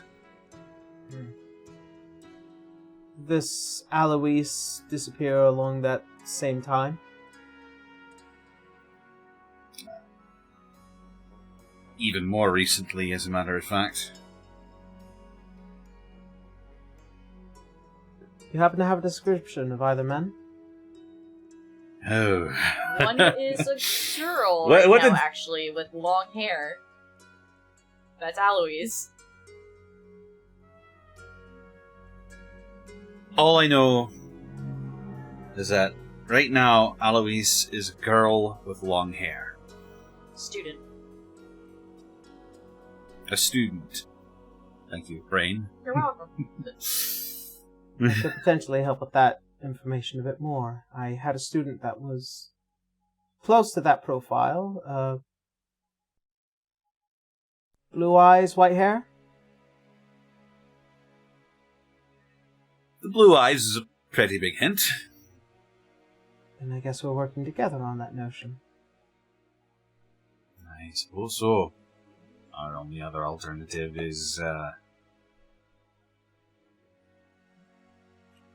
ratting each other out and, well, we wouldn't want to do that. I am more native here. I'm assuming you might be as well.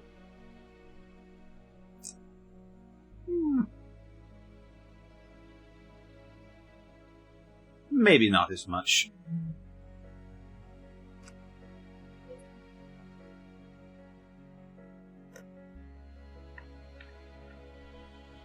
I have no intention of... As they slowly finally put the wand down. I don't want to hurt anyone. I quickly want to find my little brother and get out. I can understand the bonds of family. Alright. Looks like we're helping each other. And by we, I mean myself, the half-orc gentleman you saw me conversing with, and a pair of tiefling twins. New here, I'm sure you've seen them. I do remember their faces, yes. One of them was supposed to be my class, but I had to take a personal moment to continue my own investigation. Citrus.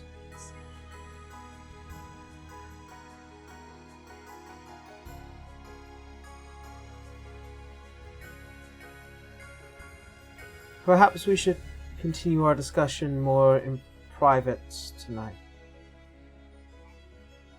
Perhaps. She slowly goes along with you, begins to extend more and more of the conversation. Citra! Yes? I'm gonna make this very quick. By the time you get back to your room and you find Dante, who is Probably currently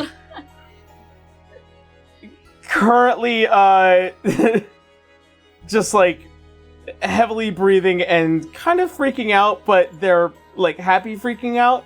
you do notice that there is some mucousy glue on their shoe. Yeah, Suture just sits there healing him for a bit until he's good to go. And with that, as we go off into the night, we're going to quickly take a 10-minute break. Gotcha. Yeah. And we'll be back in 10 minutes. Everyone, we're back at the table at 5:50. And with that, we're going to take a quick 10-minute break. We'll be right back. See you all then. Bye. Yeah. Mwah. All right. Break for 10. Woo!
It looks like we are back again.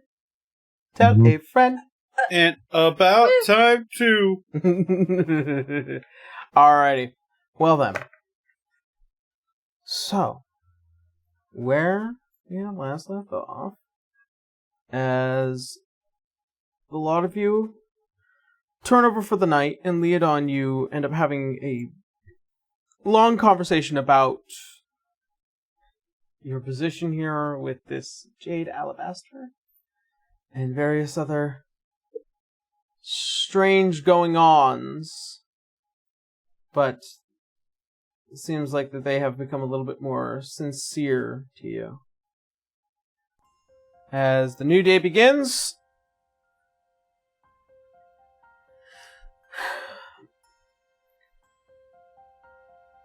you find yourselves awakening, or to those who, even to those who don't sleep. Leodon, you find that your long conversations had turned into both of you passing out, like, obviously in separate areas, but as you wake up to perform your duties as a teacher, you are met with a somewhat uncomfortable Earth Genasi woman. Ah, Earth Genasi. I thought she was No. No. Also, Aaron, I'm just texting you what Citra wrote down. I'll state it out loud, but just so you know, for notes. Yeah.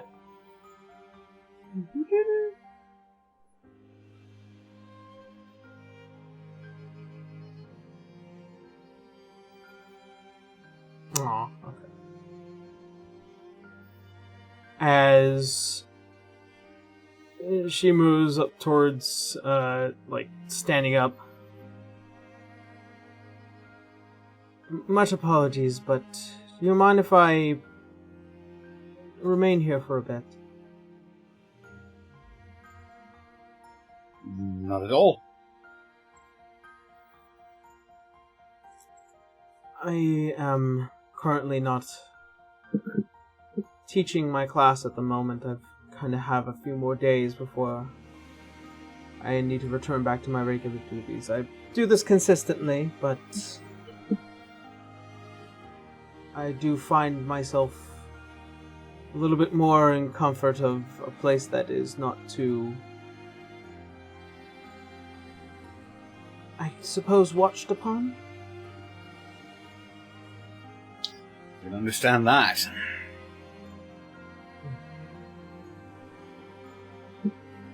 If anything does happen to pop up, I will try to inform you. I like to move around on my own privacy when I can. Of course. Just... if you do have something urgent to tell me, just leave a note on my desk. Very well. Thank you.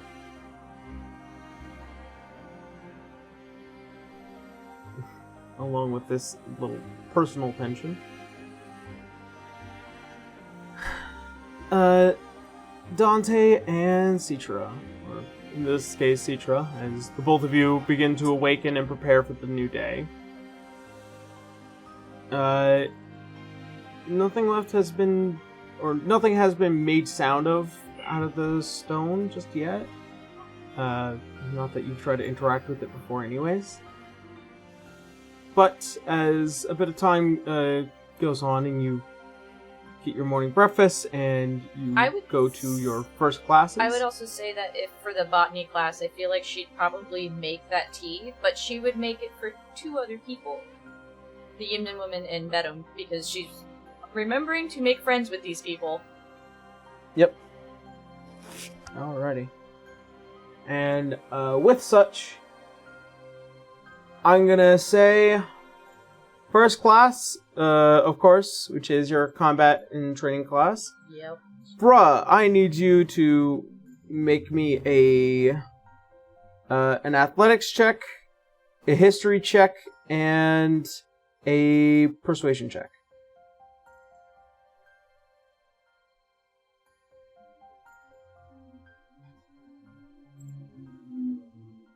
15 for athletics, 16 for history, 4 for persuasion. Okay. So, as you perform your duties as teacher for your combat class, you manage to invoke a great deal of athletic prowess and the history behind your combat style. However, it seems like you do not catch a majority of the students' attention today. Next up, I will say, Citra, make an athletics check, an acrobatics check, as well as an insight check. Alrighty. Now I'm gonna quickly do classes from now on. Yikes. My rolls are back to being absolutely cursed. That's 2 4s in a row. Okay. But no, it's I'm saying what was rolled. So technically, the acrobatics is 13, the athletics was 7, and the insight was a 10. Okay. So you do. Oh, I roll it with advantage. Hold on a second. I forgot. Okay. It's another 4. That's 3 4s.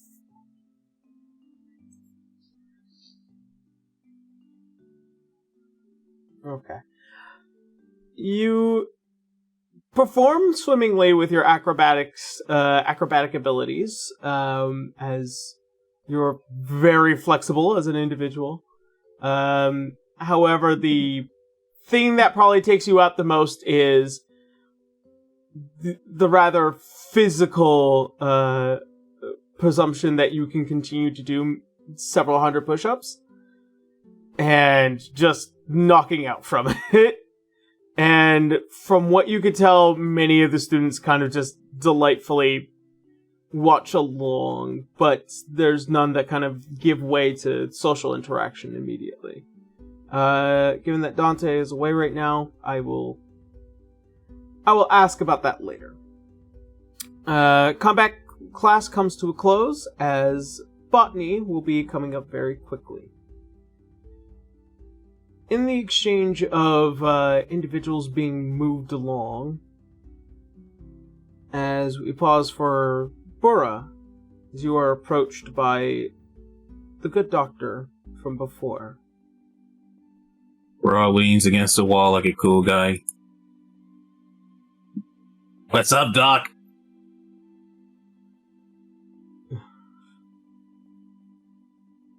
As she quickly regrets trying to have this conversation. I had spoken with the headmaster last night. Yep. And?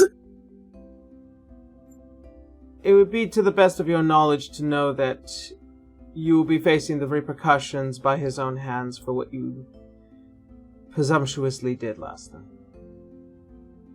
Which was absolutely nothing. Which was, by its design, sexual harassment. Huh?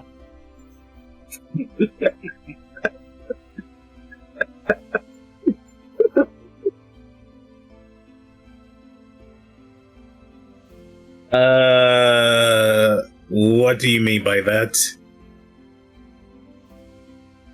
You were trying to hit on me. A unwanted advance that I did not ask for, and in a rather intrusive way, try to proceed onward in a disrespectful manner. I have discussed this matter with the headmaster, and he will discuss the matter further with you. In the interment of it, I would kindly ask that you learn to be a bit more respectful to the space of individuals who may not desire such advancement. I'm not exactly sure if this is commonplace for those of Yemnin, but here in Volenstan we learn to respect each other's individual privacy. Wait. You were hitting on me. Excuse you, Mr. Takano. You asked me what? I had simply asked you, were you following me? And then you took it as me sexually harassing you. I do not believe that is the story at all. I'm pretty sure. I simply wanted to inquire whether or not what you were doing in an empty hallway, and then you decided to try and hit on me. I simply asked you if you were following me and if you were interested in me. I don't understand how that sexual harassment in that matter. And see, there is a level of slight frustration to her. Is Citra seeing this? You're probably walking down the hallway that you are not immediately a part of this conversation. You're heading to botany. And also, I told you the reason why I was at that hallway.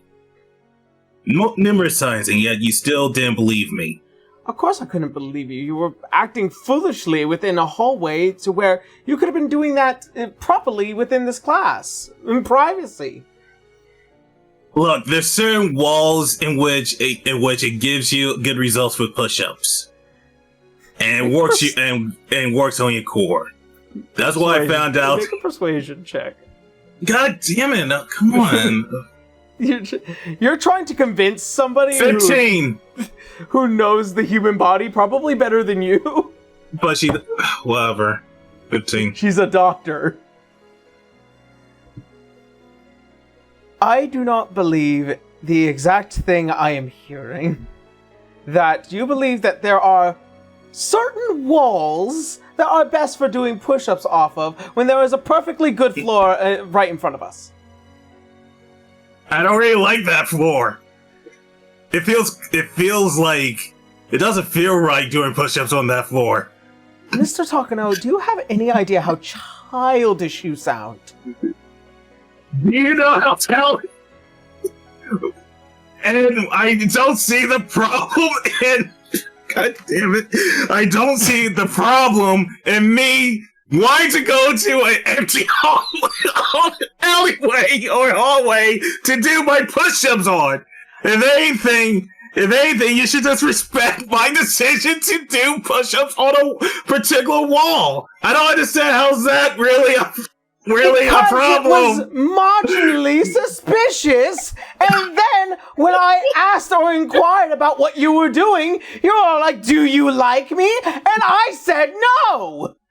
Why are you You writing were asking me because you were asking me about because you kept bothering me I will not be going in circles with you, Mr. Takano. I will hope that you have a wonderful day. And she immediately grabs her coat, folds it over her arm, and walks away. I'll show you.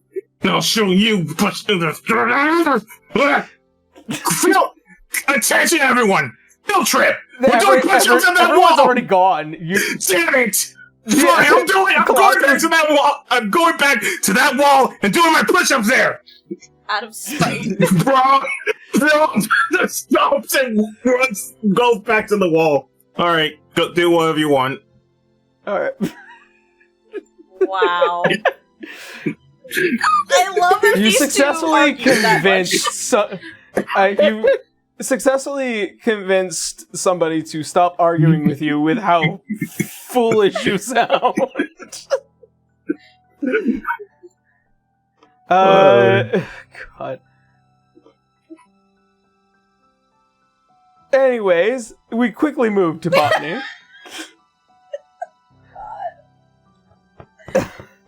Neither can I! Well, lead on. Make me a nature check, a survival check, and a persuasion check, please. Let's see. Nature check. To give you an idea of how 16. class is going. Survival check. Nice. 27. Ooh, okay. Persuasion check. 14. Okay. You seemingly have a little bit more attentive students in your class. Given the recent suggestion by Miss Bright in hopes that you might be able to perform something a little bit more dangerous. You bring out certain poisonous plants, ones to inspect but not touch, ways to use it for both magical practices as much as how to use it in certain forms of alchemy. Your long explanation in a lot of this comes down to what to look out for, especially in survival. And by the end, you manage to have enamored the class quite greatly in this lesson. And Citra, I need you to make a history check and make another insight check. Alright, I get advantage on both. Oof. Okay. Okay, that's a little better. A 22 on the history, and then you said insight? Yep. I'm gonna take the 23. The 22 A well-learned 23. individual. Retaining this information, especially from one Mr. Silvestri, you begin to take more knowledge and notes, and it's kind of fun to watch what is a good friend kind of teach you what they know in their own very particular way, and also learning about certain things with survivalist plants. You do happen upon the individuals from for this class, good old Bedham and excuse me, have to check my names because The Yimnin woman? I have all the notes. Yeah, they have an actual name. Yep.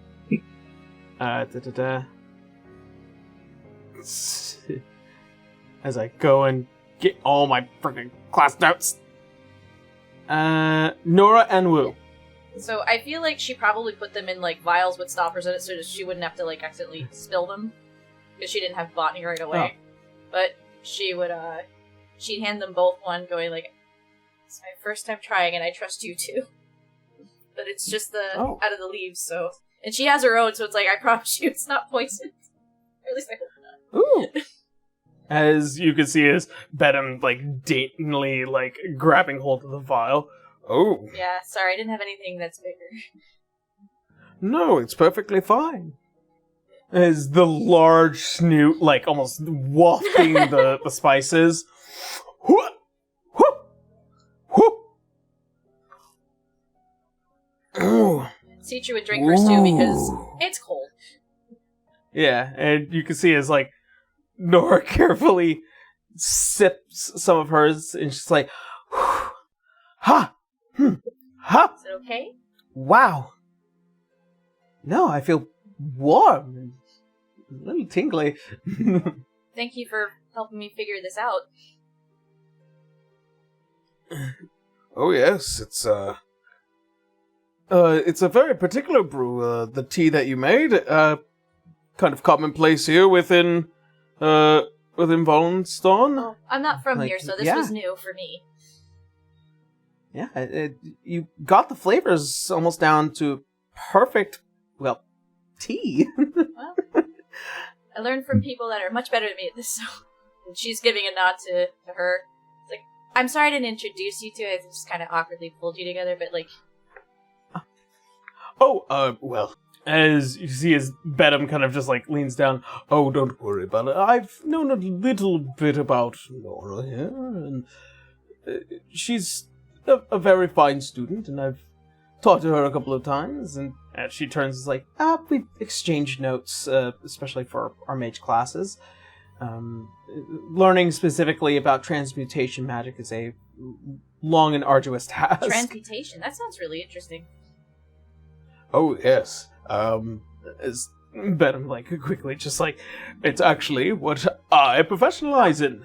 The ability to change one thing into another, or to transfer one thing into another. Citra genuinely has this, like, wide-eyed look of, oh my god, that sounds amazing. Yeah.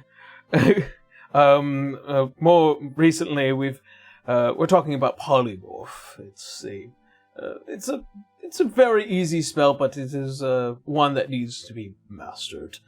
Huh. And she turns. Well, last time I gave it a try, I turned myself into a cat. It was not fun. How did you get out of it? I waited until the spell wore off. Well, yeah. I hope I wasn't too intrusive. I'm a little awkward at making friends. And it's like the two stare at each other, then back to you. It's like, to be honest, it's perfectly fine. We're kind of as he kind of leans off to the side. She quickly bumps his shoulder. We're the nerds of the group. Oh. We're not the ones that are the first choice for many of the more athletic students, much like Greymorn. Well, if it makes you feel any better, I'm very used to being an outcast, so... Well, at least that's something we three might have in common, then. So she holds her out hand, so, friends? Officially? As the two look at each other, it's just like... Friends! How can you say no Friends. to Cedra's face? It's very difficult to say no to a fucking passive 16.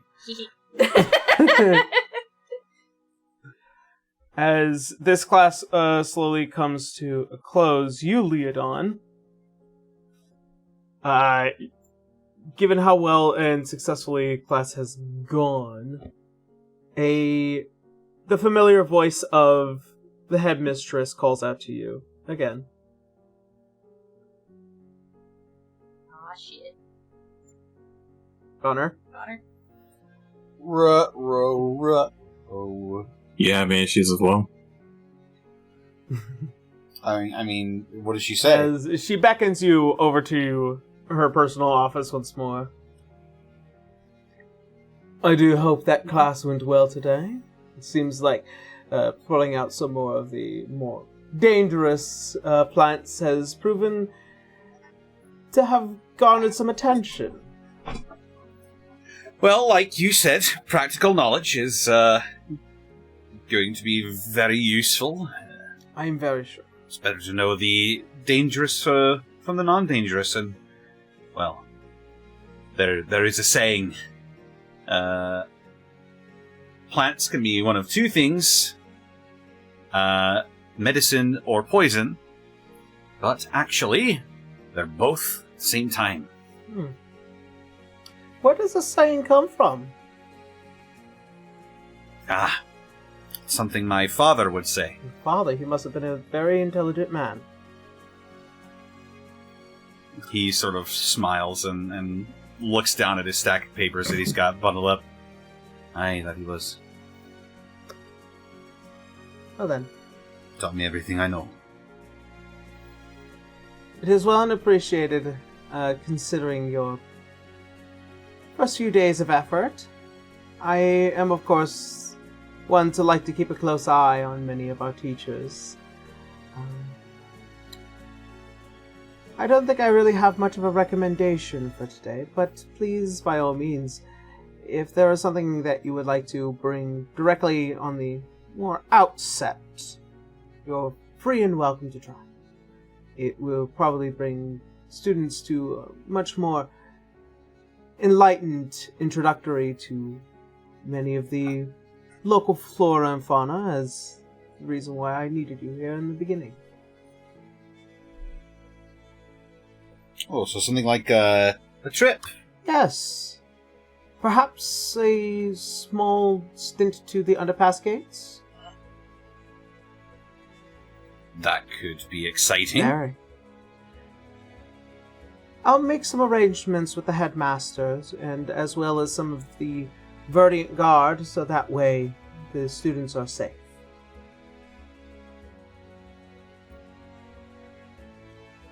I wouldn't want anything to happen to the students. Very well. That will be all. Dismissed. He nods and scurries off. You did so well, Leo. Cedra's proud.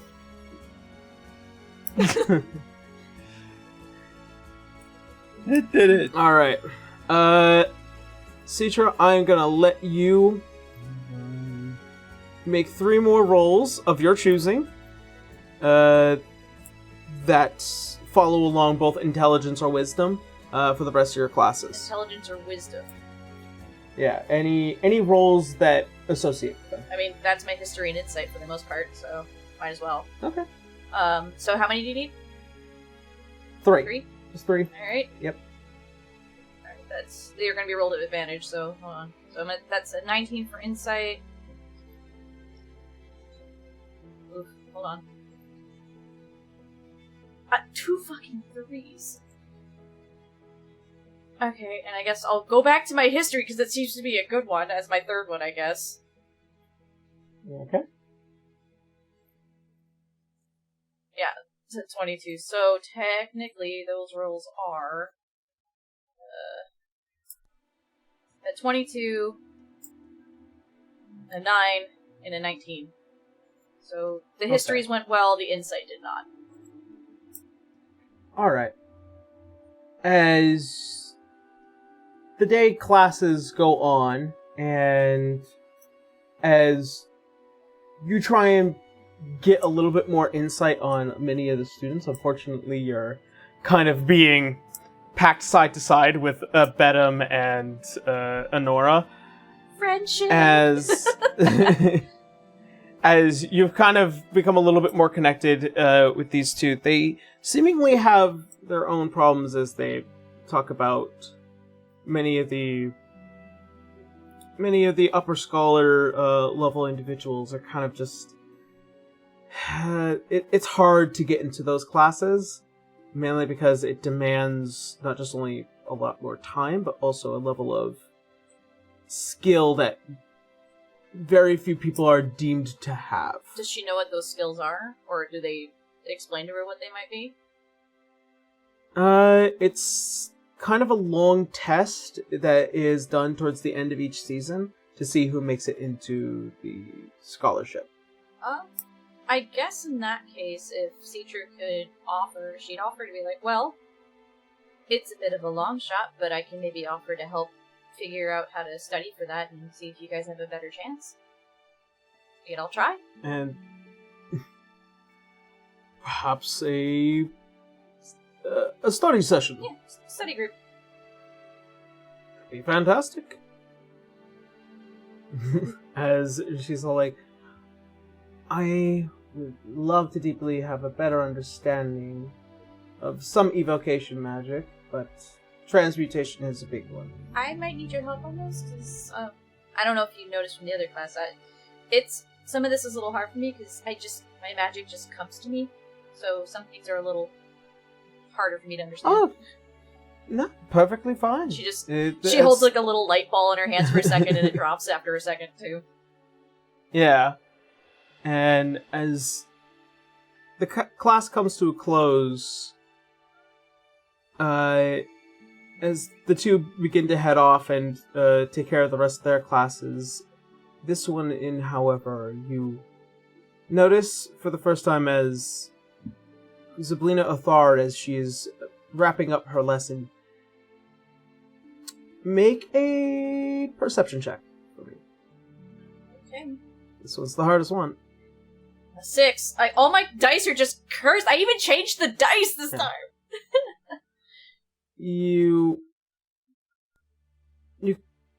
It's not obvious, but there is something different about the look today. Different The as in how? clothing. It's hard for it to dawn on you, but if you were to guess, probably the hands. They look like they're gloved compared to yesterday.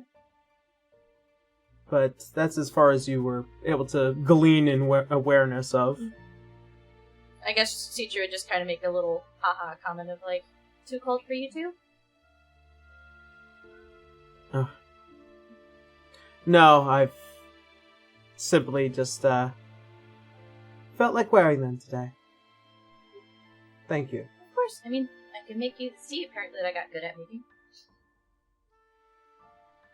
She might have an extra one if you're allowing it. She looks at you curiously. Tea? Made from the leaves from the tree here. Oh. Yes. I've had a couple of them before. She'll like rummage into her Suppose bag I and hand her one appreciate of the vials that she had left. Yeah. Just imagine she It's like probably you had an quickly extra just, like, one. Put it. Yeah, you put it into her hand. Oh. As she kind of like almost daintily trying to hold it with just like the tips of her fingers. Thank you. As she like quickly puts it into her pocket. And she'll like, sorry, didn't mean to intrude. Just felt being nice. It's nice meeting you.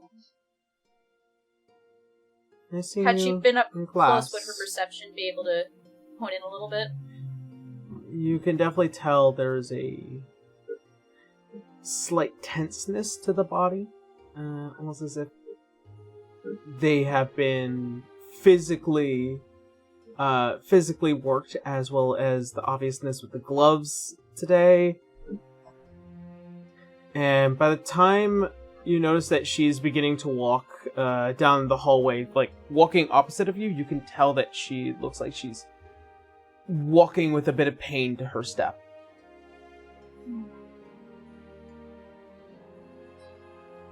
It did cross her mind to maybe just throw a heal spell at her, just as a nicety, but she doesn't want to be too intrusive about it, so... Or that she's noticing things, so it's a little bit much. It's also kind of hard for you, as this is the same face of the woman that killed your friend. She is a little unnerved, so... Yeah. She was As trying to such- see that if this was maybe a spell to hold a certain form, that when she interacts with other things, it might have changed up. Who knows? After which, it is now well into the day. And you all have the opportunity to continue your investigation. But before that, you are individually called upon by the large opaque glass individuals with that split-haired, bowl-cut individual, as well as you, Burra, as you are finding yourself at the end of that hallway, just doing push-ups off of a wall angrily. Out of spite. Yeah, as this, what seemingly is like this student nerd-looking individual is like, excuse me, Mr. Takano. What? The headmaster would like to see you in his office. Oh, great. Okay, fine. As you just like shove him, it's just like, This poor kid! Don't kill the messenger, man!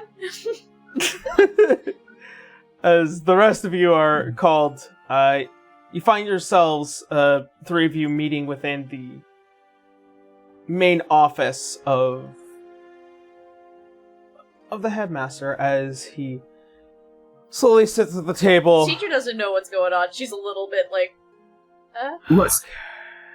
Broad sits down. Listen, first off, I did not do that. I was literally just trying to get her off my tail. She kept pressing. I found it weird. I told her, wait, are you interested in me? She took it as me trying to hit on her. But In that instance. what did you do? What in the world? Okay. Listen, Does she know- I was literally... No, Does she know this stop. Does she know that this is Daggers at this point? No. Okay, so she's just like in shock and sweating now. Okay. Listen, the fact that I have little to no care about what this individual was talking to you about. Wait. Didn't she tell you? She told me I don't care, honestly. Like, that's for, like, an actual headmaster to worry about. What? Okay, good. Oh, Cool. shit, that's right. Fuck. She's like, she is about to faint. She's like, what is going on? Hey, that's not my fault this time! That is not my fault this time! As you can see, as the hand waves in front of the face, you see what is the revealed large tattoo over the face and eye. And she just kind of sits down like, oh, thank God.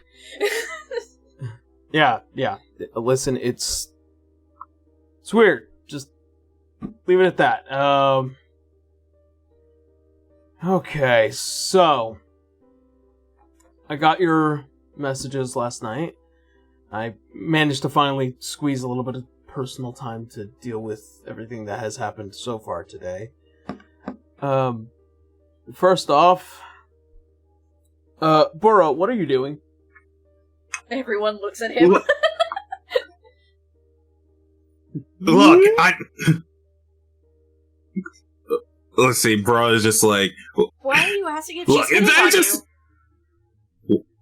Because she kept asking me about the wall. Like, she kept asking me, Ryuji, why are you at the wall? Why are you doing push-ups? I keep telling her, look, I was just doing push-ups on the wall. I like doing push-ups on the wall. Well, that's weird. And I keep like, wait, why are you asking me? Are you trying to hit on me? Are you yelling and at then her? she's... Because if you are, she is flinching away, like...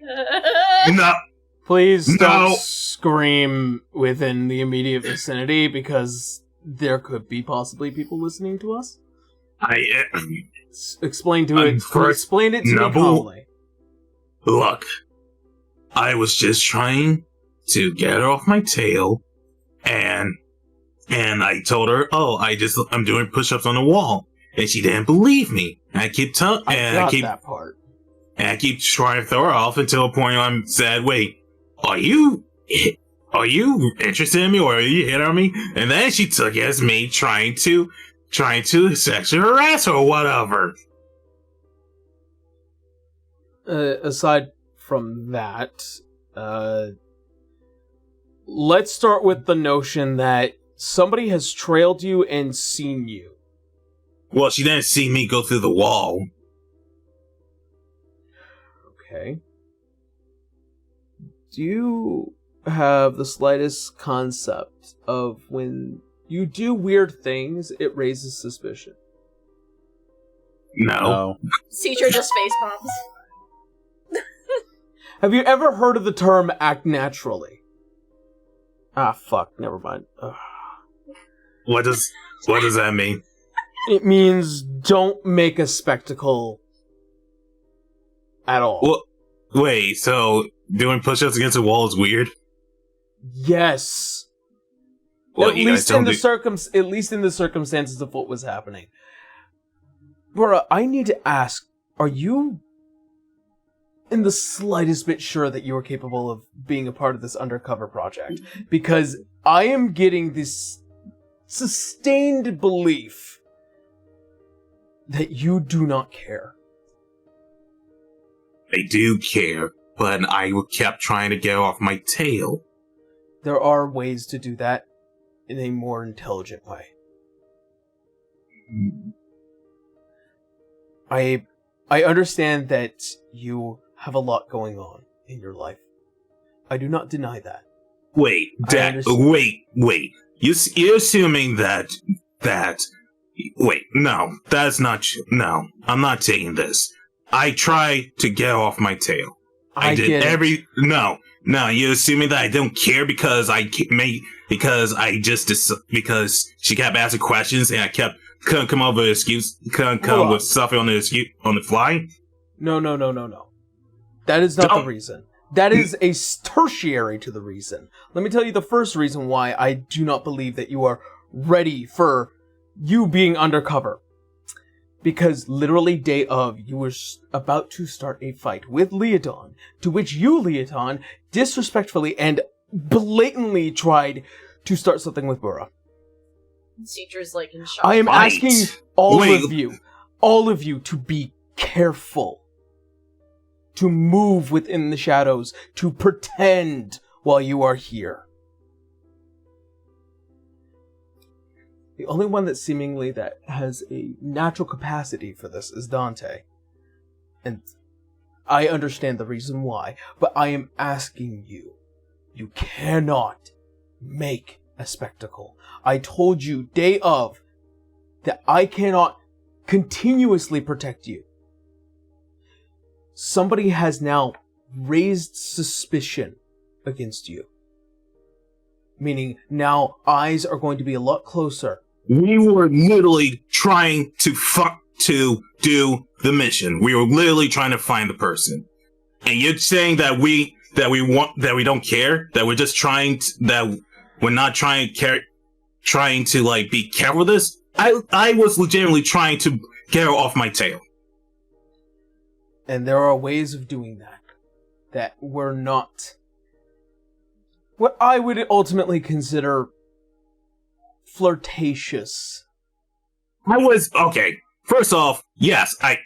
There are times that, I felt like flirting on her. But so that you're is agreeing with me? Not in this case.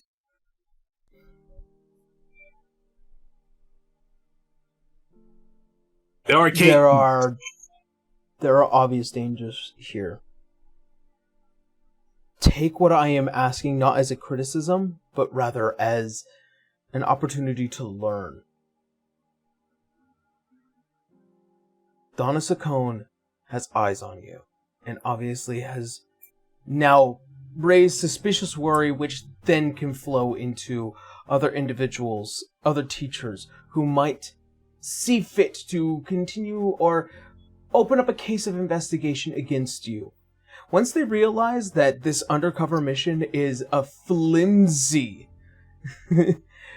piece of paperwork at best, they will send not just only the Verdigant Guard, but several Arcanites to this school and hunt us down. I am asking to please be careful.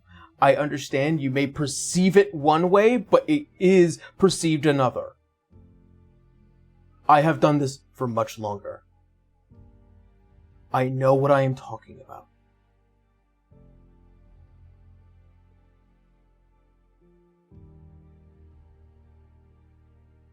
Can you at least agree with me on that?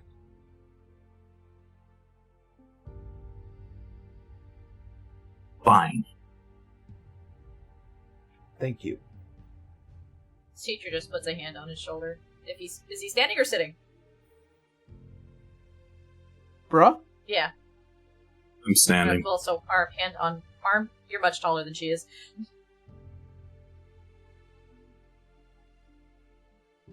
Any action that can raise any sort of suspicion can bring this down on the team. It can reveal your positions, and that can get us killed.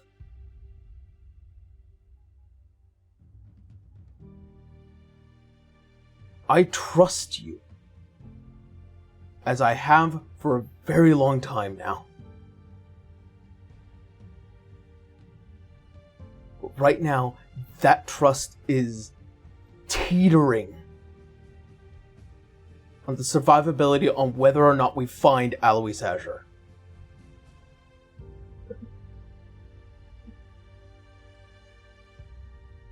Well, on that front, I may actually have some good news. I may have an ally in our search, and I may or may not have a description. Well, he looks like a girl. Girl. Long, white hair. Blue eyes. Blue eyes do stand out.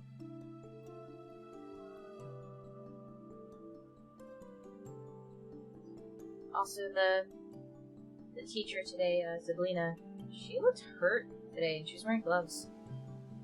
It's really hard interacting with someone that I've watched kill.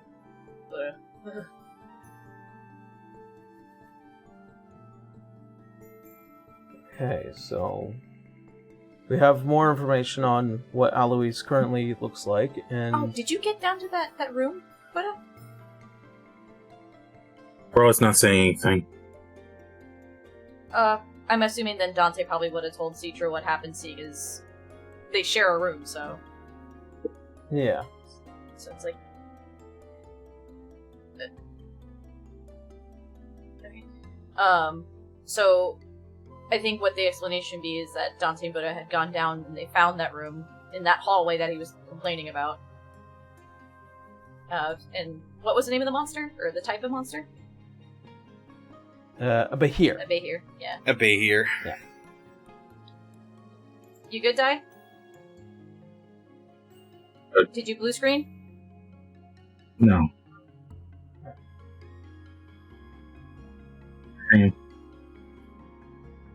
Alright. Well, at least I'm glad that you're both alive.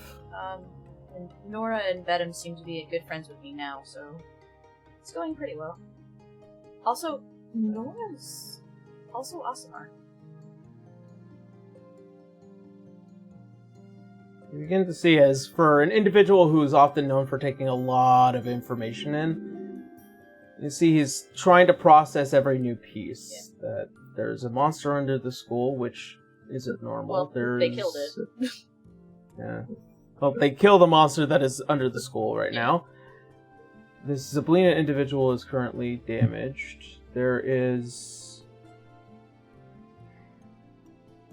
are individuals that are missing. And the Calliope was asking about that. And you now have more information on Alois Asher. I would also just say, now that the jig is pretty much up, I would bring up Jade. But she also knows who you are. And she sees you just staring like, oh boy. As the eyes move from you, Leodon, back to Burra. Would you have described who she is? This is. I would have said she's a Earth Genasi woman, and she is also not supposed to be You here. mean like my teacher that got replaced by Zablina for now? Yeah, I think you were supposed to be Well, I am in in the the class class. as well. Okay. Yes, I So we have somebody that is outside of this group that knows exactly who you two are, or the rest of the party. They're in search of their brother, and we have opened another point of weakness. This is getting more complicated by the day. You're telling me. You got my note though before, right? About I did. I would have let Harleen know if you can, because that's Haley's part. I'm reporting everything back to Harleen as soon as possible, and considering my efforts are currently in several places at once, it's hard to kind of keep everything down. Oh, and she'll like take the letter that he wrote to her, and she hands it back to him quietly, like, here. Thank you. And pulls it across the desk and pockets it. Okay. We have another line of exposure on us. We have more information, and we know exactly who the players are in trying to find this Alois Asher.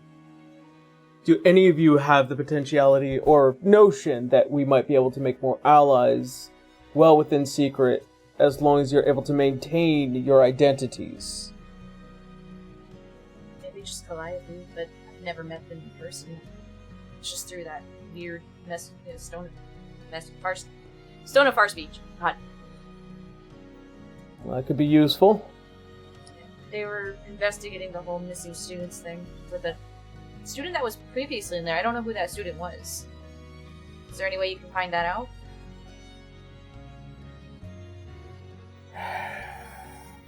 We would need at least some of the student records, which is not something I would be able to immediately access with my current time standing. As the headmaster? There are limitations to even my own abilities. Keep in mind, I don't have time. I'm currently spreading myself thin as is, and that's kind of why you guys are here. If I wanted to do this alone, I would have.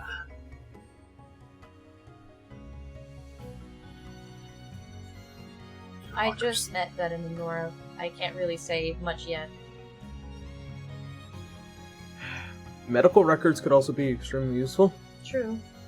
But, in the better news, they seem to like me, and they have issues with kind of basically being the nerds and outcasts of this group, so who knows? Let's see. I have a particular mission for you, Burrow. As he looks towards you, and obviously you two being seething towards each other. Brian listens.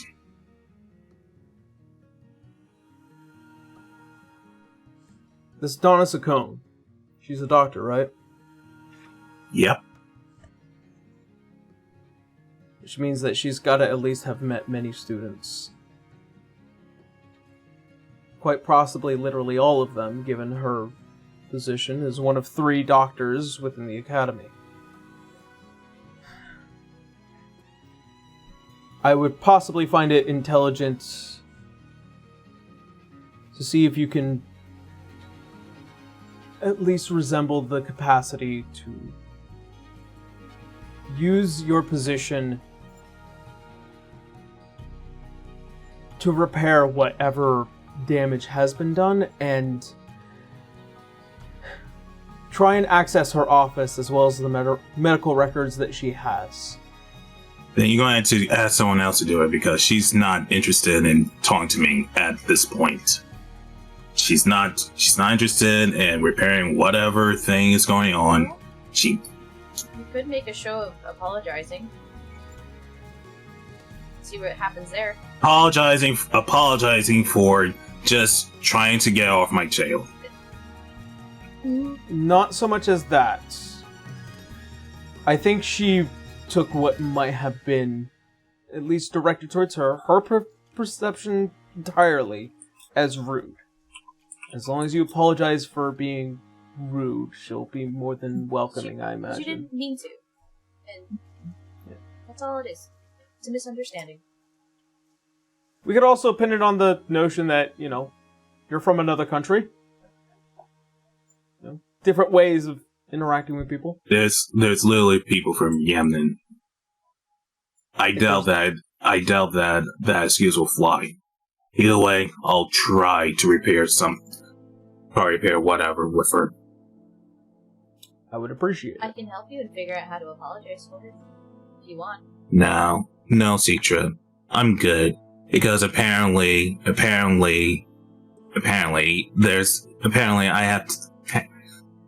not enough having... I'm better off just doing this on my own. Okay. Grog walks out. And as you take your leave from the room,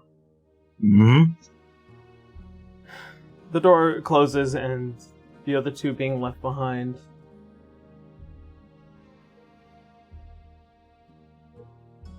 I think there might be something fundamentally wrong. What do you mean? Have you noticed that he hasn't been acting normally since we left? He's more closed off lately.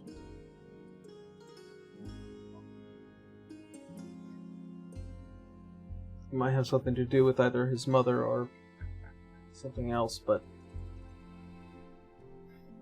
he's not usually this level of wild, and I know he would be taking this a lot more seriously, but I am worried he might do something rash, so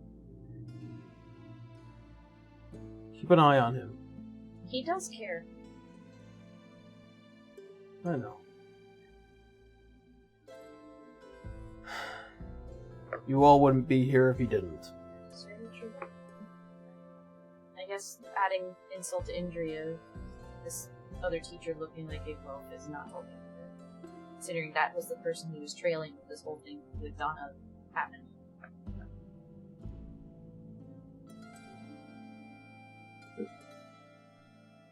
One can only imagine the terrifying notion of seeing your killer's face.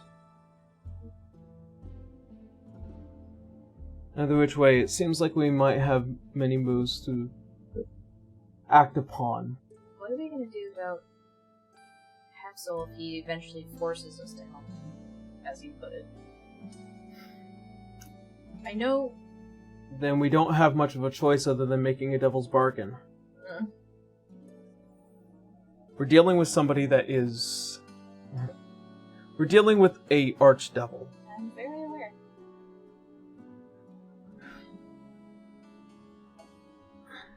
God knows when he might make his move, but we better make ours first.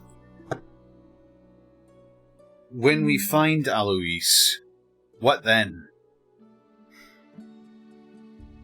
And we hightail it back to the EHS as soon as possible. What if If others... he has any... Through what means? The main exit, at least for us, is currently that cafe that you all entered through. After which, once passed through, teleportation circle will be destroyed and you should be home free. As a backup, we have a rendezvous point a little bit closer to Mordal. Just to the southeast of here.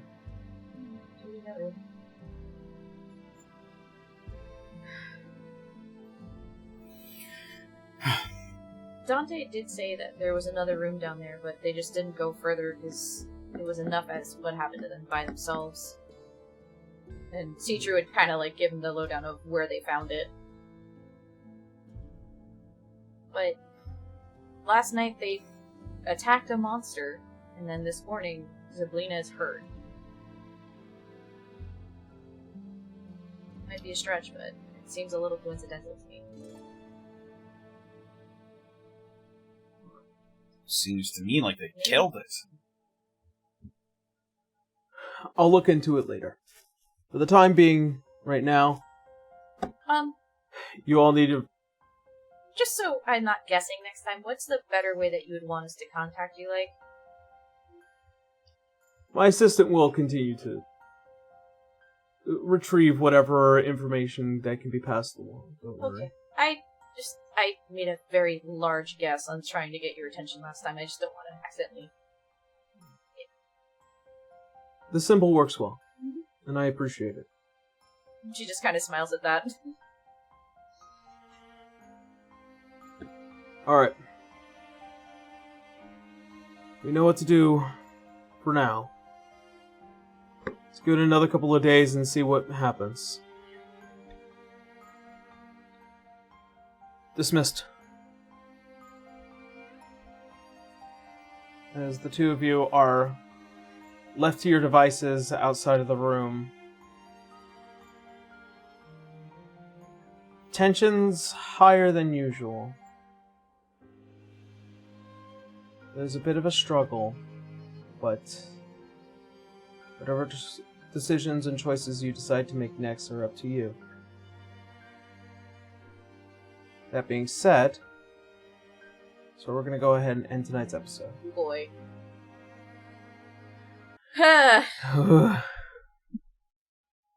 Yes. We did it!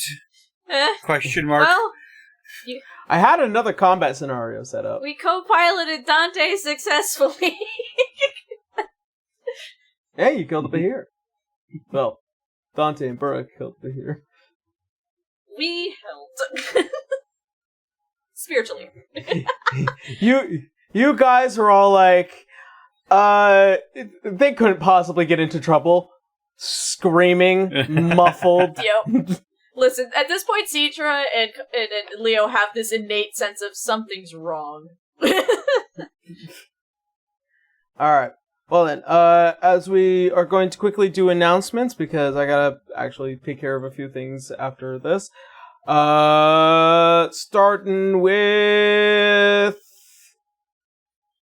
me, actually. Yeah, Ooh. sorry, I'm so used to... You're spinning the wheel, it landed on you. Yeah, it landed on me, sorry. First and foremost, I don't really have too many announcements, aside from the fact that I have been streaming, Monday, Wednesday, Friday, and I've been joining you on that. Yeah, you've been joining me. We've been doing Pokemon, and we have also been doing, Final Fantasy XIV. I